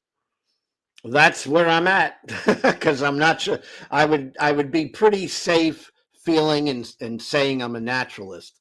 The materialist part, I'm not sure on that. Because there's like when I think of the brain, I see a physical organ, and thoughts are neurons and physical elements, chemicals, and that's all physical, but I can't see a thought as being physical. So that's where I'm like, I don't know. Exactly. Exactly. I agree 100%. And there's another thing to consider is, and I don't have the best scientific way of explaining this, but essentially, especially when you have a very, very close relationship with somebody, you can almost share thoughts with people. And people might say, oh, that's just a coincidence. And maybe it is, but there's so many different angles you can look at with consciousness and thought, that to just try to reduce it down to being entirely physical, it seems like a very unsatisfactory conclusion. And the other problem with it is you run into, like I said, the hard problem of consciousness. What mechanism takes these chemicals, these elements, these physicals, these material elements, and suddenly gives this ability to come up with the image of the color of red? Not the actual color of red, like your shirt, for example, but the actual image in my brain when I can see that. How is that possible from physical elements that make rocks and trees and animals? You know what I mean? Like all these same elements get used in different combinations to provide so many things that we definitely would say that is not conscious. That rock is not conscious. But those same elements that make up the rock or the dirt or whatever, that's what makes up our physical bodies. So how is it that we're conscious and the rock isn't conscious? So to come out, to really figure out where you're coming out on materialism versus naturalism, is to look into the hard problem of consciousness and the mind-body problem, because there've been a lot of literature on that, and see where you fall. Maybe you might say, this argument does make sense. I fall on the materialist side. Or maybe you might say, yeah, you know what? I think I do actually relate more to the naturalist side of things, because like I said, so much of it is shared, that it's like what we talked about with objective and subjective morality. These things are fun so that we can kind of think about things deeply, and I like to challenge ourselves to think deeply, but none of this is going to change our lives whatsoever. It's not really going to change, how we live, how we go about our lives. But in having conversations with people, it does help to have more of a solidified position, so that so that your interlocutors can understand where you're coming from, and so that you have a foundation for your ideas and your beliefs, or your claims. Yeah. Yeah, that's why I think a lot about this stuff. Really, that's the reason. It's really for the channel and for dialogue. Because I mean, no, it doesn't affect me outside of this channel. Right, right. Yeah. And it's Yeah. good, this philosophy for you and I, as we're getting to be older, it is just like I like to really exercise my body still. I hit the gym now that I'm finally healthy enough. I right back into the gym, my old routine, because it's more important to me now as I'm getting older to exercise my body than it was even when I was younger, believe it or not. And because it's adding years to my life, as my life is now obviously getting shorter and shorter, I'm adding time best I can. And the same thing with the mind. When we study philosophy and science and learn new things, we're actually keeping our mind sharp for longer, in my opinion. So I do think there's a value for us old farts. I think there's Me there's too. actually a good motivation for it. Me too. It's But one of the big benefits I get out of it. I mean, I enjoy doing the YouTube and everything, and that's one of the reasons. It's keeping me active in the mind. It's keeping my brain thinking, you know. And well, you're that's really good at it too. Yeah, you're really good at it. And I was really bummed out the other day. I was actually at work when you were talking to Scott and Joel, because I wanted so badly to jump in and talk to you guys. And I've been actually wanting to invite you to come onto the channel. I know you've been on their channel before, but ever since they asked me to be an official co-host, an official member of the channel, I've been working really hard to try and help them grow the channel, different ideas and stuff. And it's been working really well. I got Scott onto Free for Talk the other day. We picked up like 8 or 10 subscribers in just one day to the yeah. channel. So it's a I huge. wanted to find out about that free talk thing.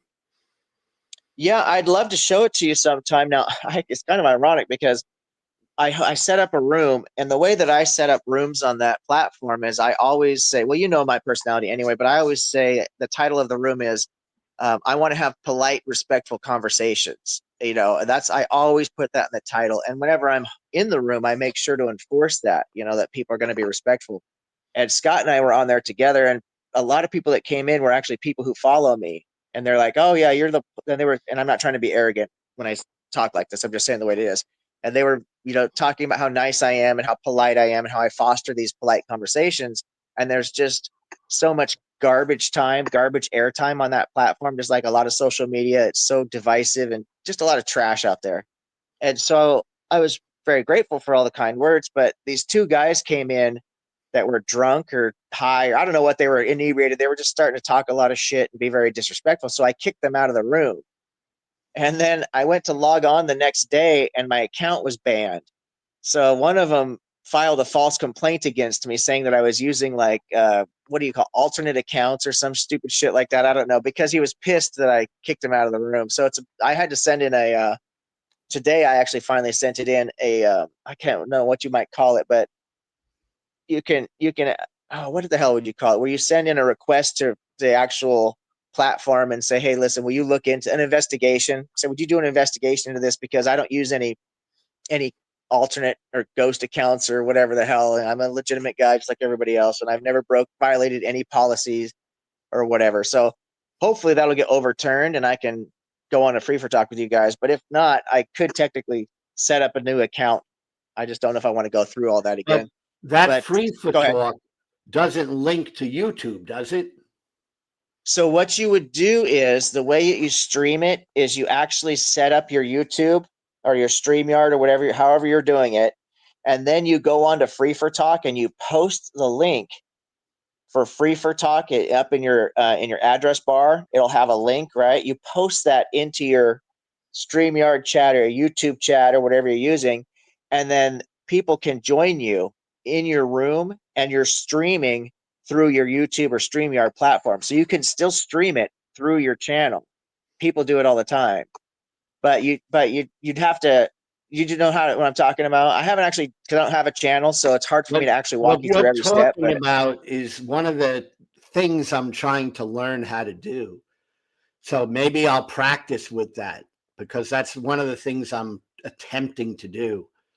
You know, it's a really great resource for meeting people. I've only been on a few times and I'm a pretty social person. You know, it's easy for me to meet people and stuff. I could talk to people about stuff pretty easily. I'm very polite.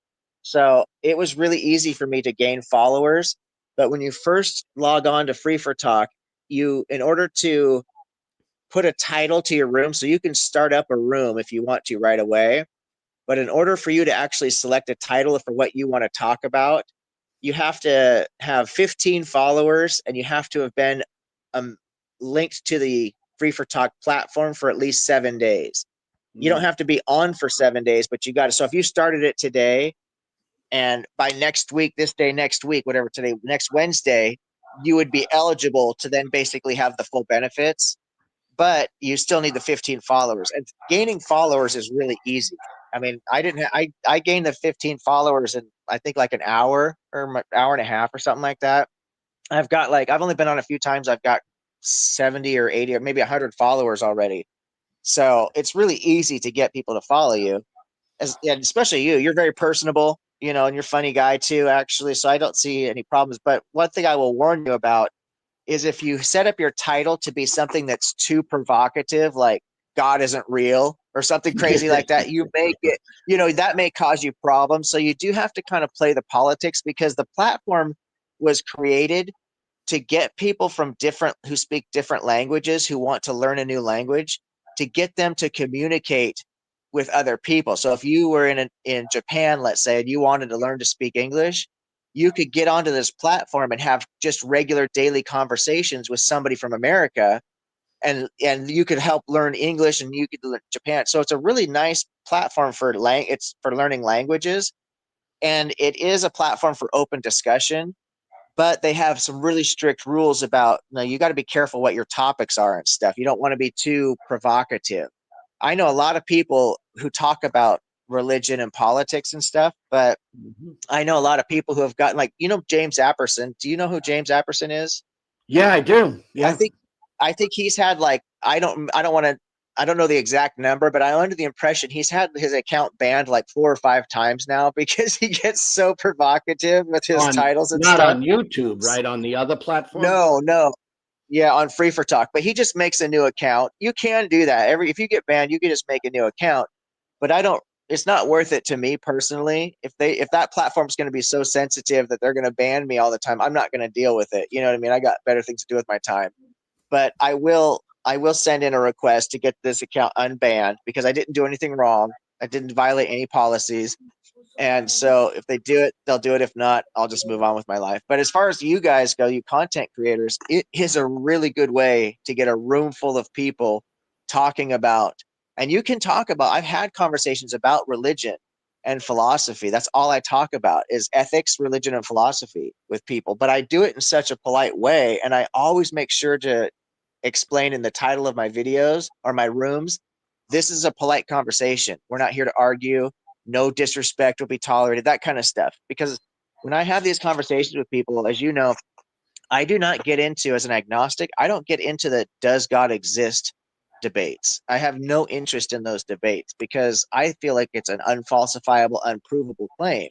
If there's some deistic God out there that just wound up the clock and let it run, it doesn't affect my life whatsoever as far as I'm concerned. So I don't even make those arguments. The arguments that I debate are things like ethics and morality or biblical flood narratives, that are completely false. I'll debate stuff like that, but I don't really get into the does God exist debates. I just find those to be meaningless, frankly, because like you said earlier on your stream today, okay, let's say I grant you this God, where does that get us to your religion?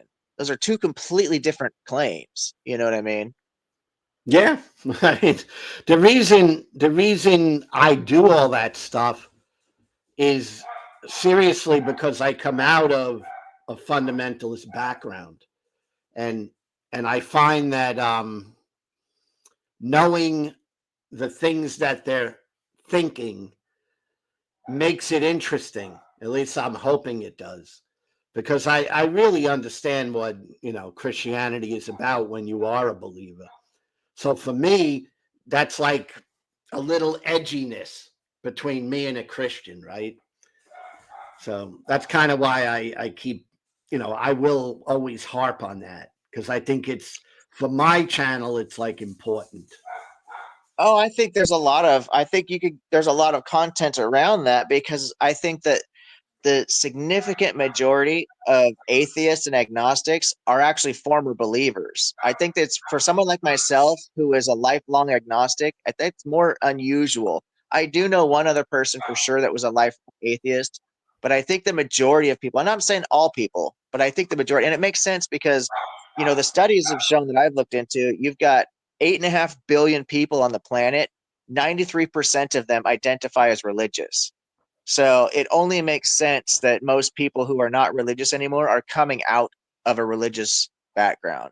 That's, Yes. and again, that's anecdotal in studies. I haven't looked at every study. I could be wrong about that. Philosophy, it's great to Yes. see you, brother.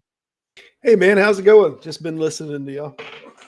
No, fantastic. I actually have to jump off because I got to have a meeting with Joe from the Kentucky Atheist about our upcoming debate. But I did want to talk to you at some point, Philosophy, because you asked some really great questions in our last discussion when Lou and I were talking about objective ethics, objective morality. But I had so many people at that point, 3 of you guys coming at me from different directions, and I didn't really field everybody's arguments that well. And my brain was a little faded from recovering from the long day I had before that anyway. But there Yeah. are some good answers to what you talked about, and there's some really good responses. And I just didn't do the best job of really handling all 3 No, of I your understand. guys' talking points at once. I wanted to start backing off on the subject because, first of all, I knew you were getting a little short on time, and I felt like there was kind of too many people teaming up from the kind of the anti, the anti-realist or realist ethics. Yeah, you're right. Yeah, know. you're right. And it was a lot going on. I do this. This happens to me where I get into a room and I have the outlier position. Usually it's against me versus 4 or 5 Christians or something like that at once. And Yeah, they're trying yeah. to argue, like the flood from 5 different angles or whatever. But so it does get difficult to have a linear conversation that way, but it's a great challenge for my brain. And it does push me to really look into different arguments. I have to go back and rewatch the videos sometimes to make sure I'm picking up everything. But yeah, I'm not complaining at all. It's just I could definitely have presented some better arguments for you guys had I had the focus and the time. I think what's interesting, there's 2 really good friends that they have not really talked about the subject, but they're very educated on it. And that's Alex O'Connor and Joe Foley. Which Joe Foley, I think he teaches philosophy, if I'm not mistaken. And Joe Foley, he runs a YouTube channel called I know Joe. Unsolicited I know both Advice. those guys. Okay, so Yeah. if I'm not mistaken, Alex O'Connor is an anti. What's the damn name for the term? There's no grounding in ethics. That there's a grounding Yeah, issue. he's argued Oh, for non-cognitivism. subjective. No, it's not Non-cognitivist. it's not non-cognitive. It's like a moral I know what it is. It's a moral anti-realist. That's what the terminology is. So he's a moral anti-realist, and Joe Foley is is the opposing. He thinks that there is ethical foundationalism, and I don't. I would love to hear them debate the subject. I know they're real good friends and all, but they're very intelligent people, and I'd like to hear the difference. I don't. Yeah, go ahead. No, my understanding is that Alex O'Connor has been changing his position because he was really influenced a few months ago by Sam Harris, who is a moral realist and is turning over to panpsychism, believe it or not. Even though he's still an atheist, he has actually, he's buying into the panpsychism. His wife is a major panpsychist. I don't know if you're aware of Sam Harris's wife and her position on that. And apparently, and I haven't followed up on all this, so this is just what I'm hearing through the wrestling in the bushes, so to speak, wind of the trees. But it makes sense to me. But Sam Harris and Alex O'Connor had a debate about this, or discussion. And my understanding is that Alex O'Connor may be changing his viewpoint on that. Yeah. I don't, I mean, I'm open to being convinced otherwise. But I guess I kind of take the moral realist position. I don't think I think there's a foundation problem to it. But there's an interesting argument about what is indistinguishable from ethics foundation. It's like if you ever heard the question, does poop taste good? Is that an objective question? Like if you say, does poop taste good? And literally everyone says no, then is it effectively simulating? Is it effectively simulating a non-subjective, right? Because if you ask everybody, is this a subjective question, right? If we're talking about taste, is taste subjective? And then when people say, yeah, all taste is subjective, well, does poop taste good? And everyone says no, poop doesn't taste good. Then it's not that it's not a subjective. It's just that we have evolved in a way that poop is so deterrent from our taste, so to speak, that it's almost like it's objective because everyone has the same framework, if that makes sense. They have the same evolved framework. And I think you can kind of look at like this ideal of objective ethics in the same way as like, does poop taste good? There are certain things that people aren't going to argue whether that's immoral or not, right? Like if you're talking about killing children. When something has a universal function, is it then automatically make it objective? Yeah, no, you're absolutely right. That is a good argument to consider too. I've got to go. I've got to jump onto Joe's channel to have that. We're done having a powwow. I don't know if you heard or not, but Joe, Austin, and myself are going to do a 3v3 debate on Saturday against 3 Christians. Did you catch that? Austin Sims? Yeah, Austin Sims. Yeah. Okay. So Austin Sims and Joe, the Kentucky Atheist, they asked if I would be willing to be on their team to do this 3-on-3 debate, which I was quite honored because both those guys, Austin in particular, very good debaters. And so I was quite honored that they would think of me. And so I said, yeah, I'd love to. So the premise is that we're going to debate against 3 Christians. So each team has 3 people, and each team gets to pick 5 topics. And Joe wanted me to pick 2. He wanted Austin to pick 2, and then Joe was going to take 1 topic. And so I took biblical morality and the global flood myth.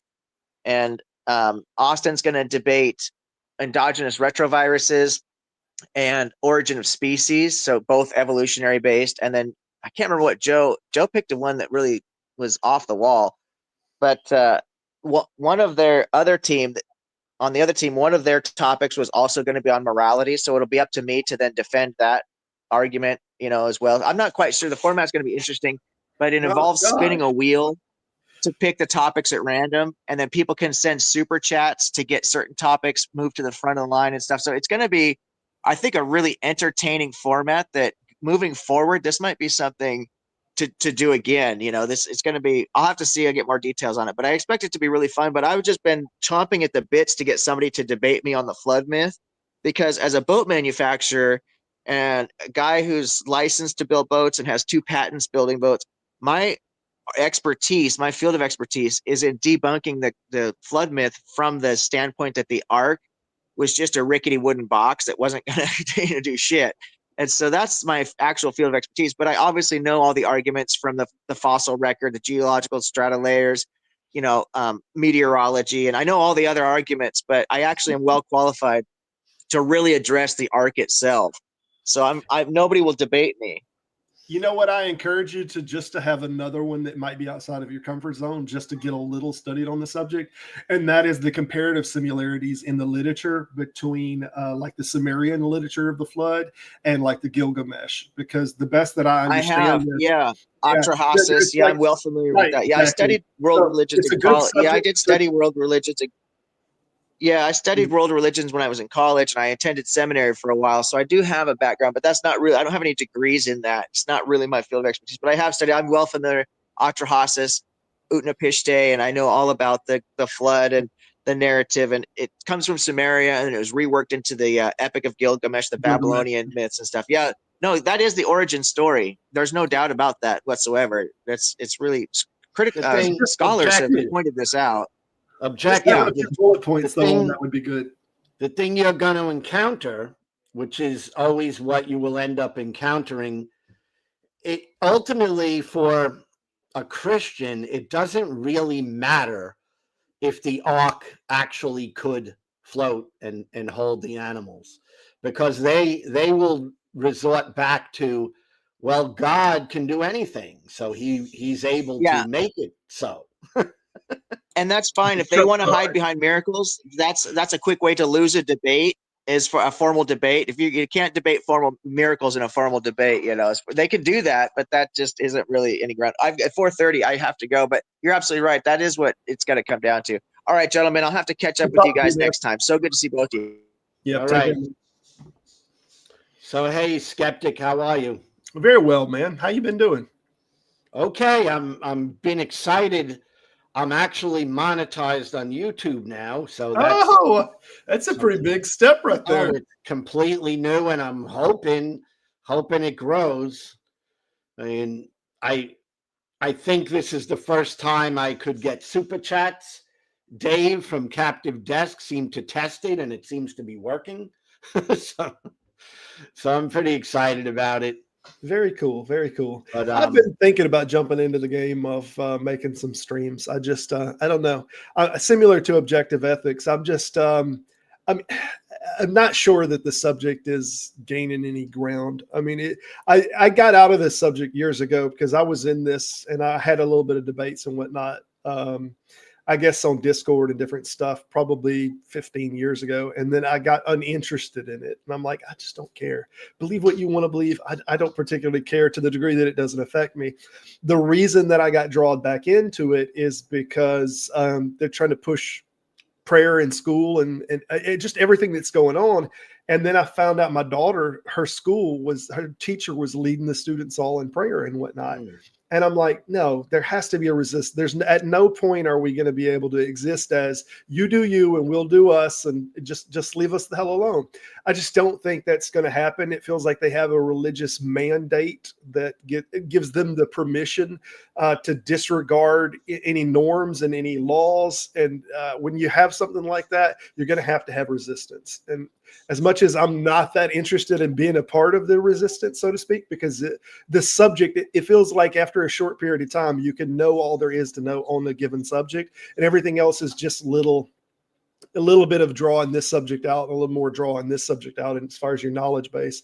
But it feels like I've beaten down all the different subjects to the degree that I'm not gaining anything out of it, so I'm a little less interested. But I understand that the fight's got to be fought, so to speak. Well, that's why I'm on YouTube ultimately, is kind of those types of reasons. I mean, I have a political idea and position, but that's not the focus of the channel. But truly, religion and politics, they do mix. They really do. Yeah, no doubt. And I know you've touched a little bit on the politics side, but it just seems like the subjects the subjects are already so difficult to gain any grounds that, like, when you're mixing, I try not to mix the two subjects together. And I don't mind whenever I get into politics with different people, but it just feels like what happens is people will say, well, your political view is informed by your atheist ideology. And I'm like, it's not really what's happening. There's a method of thinking that is informing both. It's not A is causing C, it is B is causing A and C, just because you're requiring more evidence and you tend to see more BS if you have more of a skeptical, mindset. And I just don't want to be deceived. So when I get a feeling from a politician, it's like, oh yeah, check yourself, because if you're voting on somebody for kind of these sensational things, and they're kind of like they're rubbing that violin, so to speak, they're playing your tune. Maybe you need to look into the facts of the matter. Maybe they're just whistling Dixie. Yeah, I mean, the atheism is natural to me.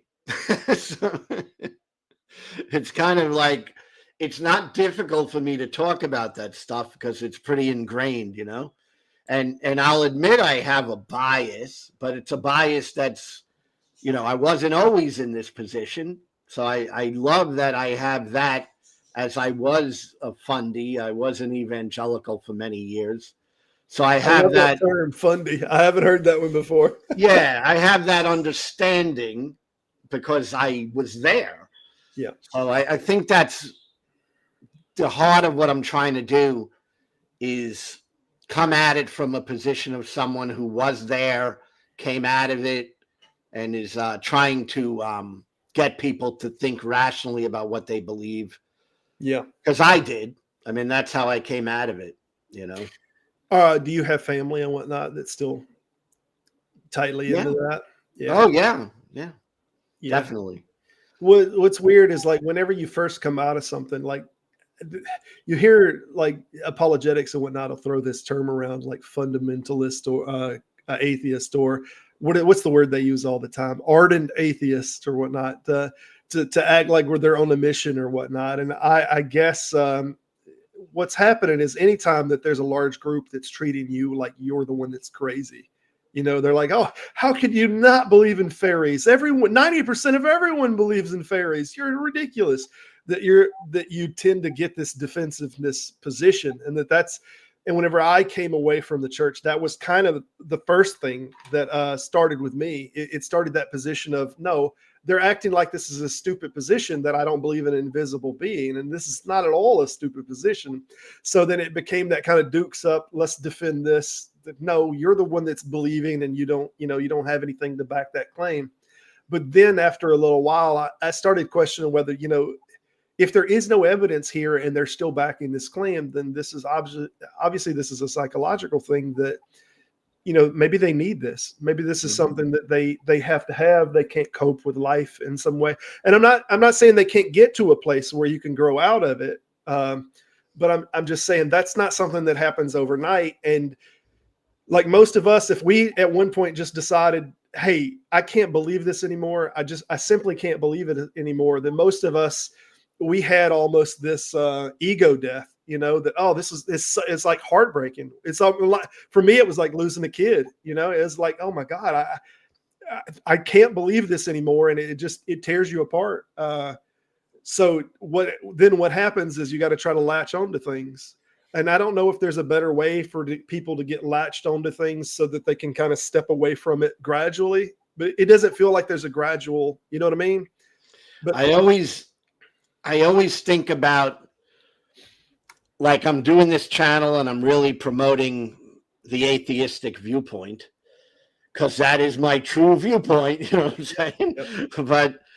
But I realized that there were some people, mainly Christians, really devout Christians, that find my position to be horrifying.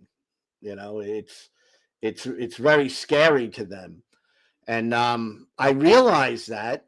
And I also realized that psychologically, I think some people, they've grown needy for the religion in their lives.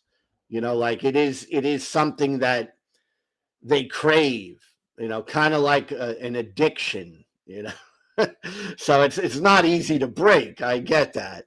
Yeah.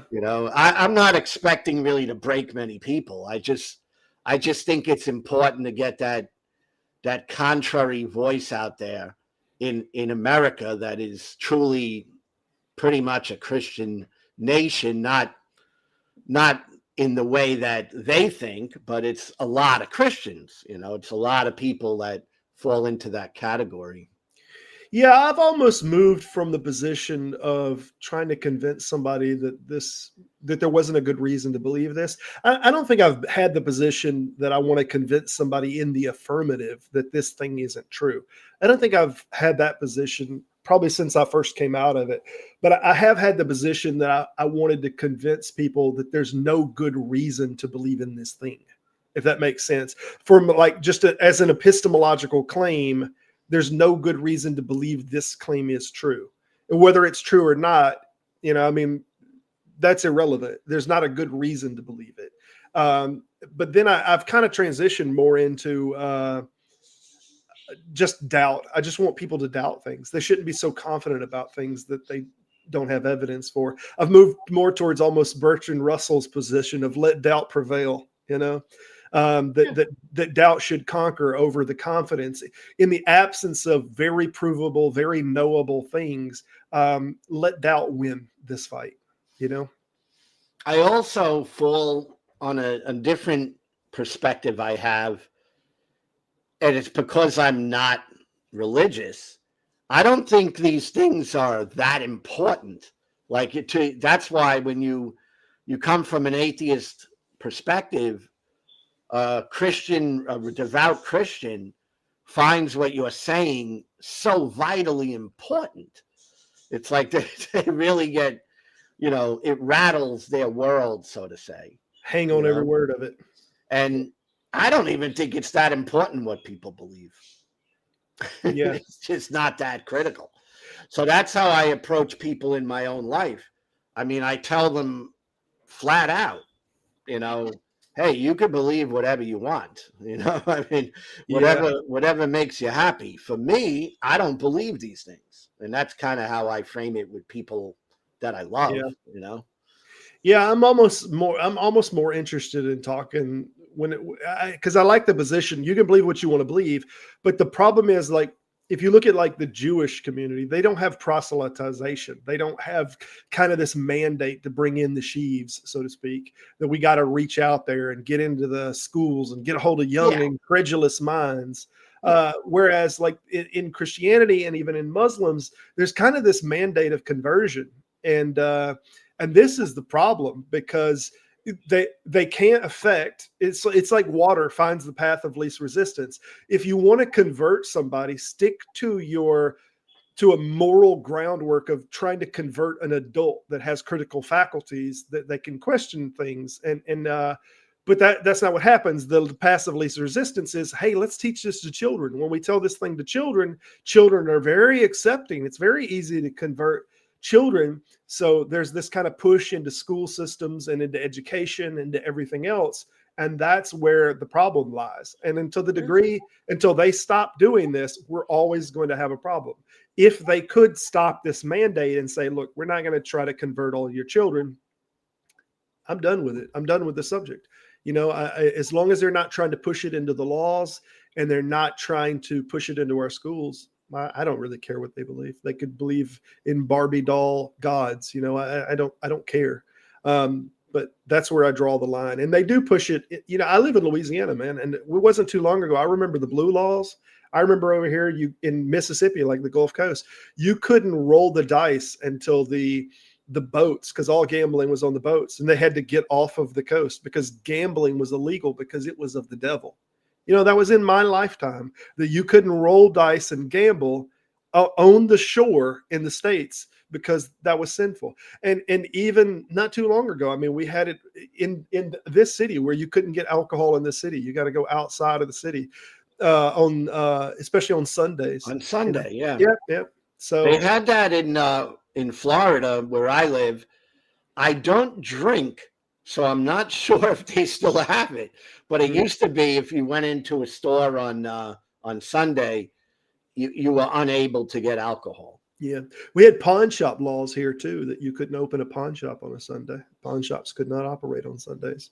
Yeah, it's a morality thing. It's a Yeah. Christian morality thing. Yeah. What it is it's dictating to society because of a religious position what they can and what they can't do. And what it is overstepping. It's an infringement is what it is. So that is how religions push things, and we know they're for religious reasons because they're just on Sunday. So it's a religious ideal that is affecting our rights.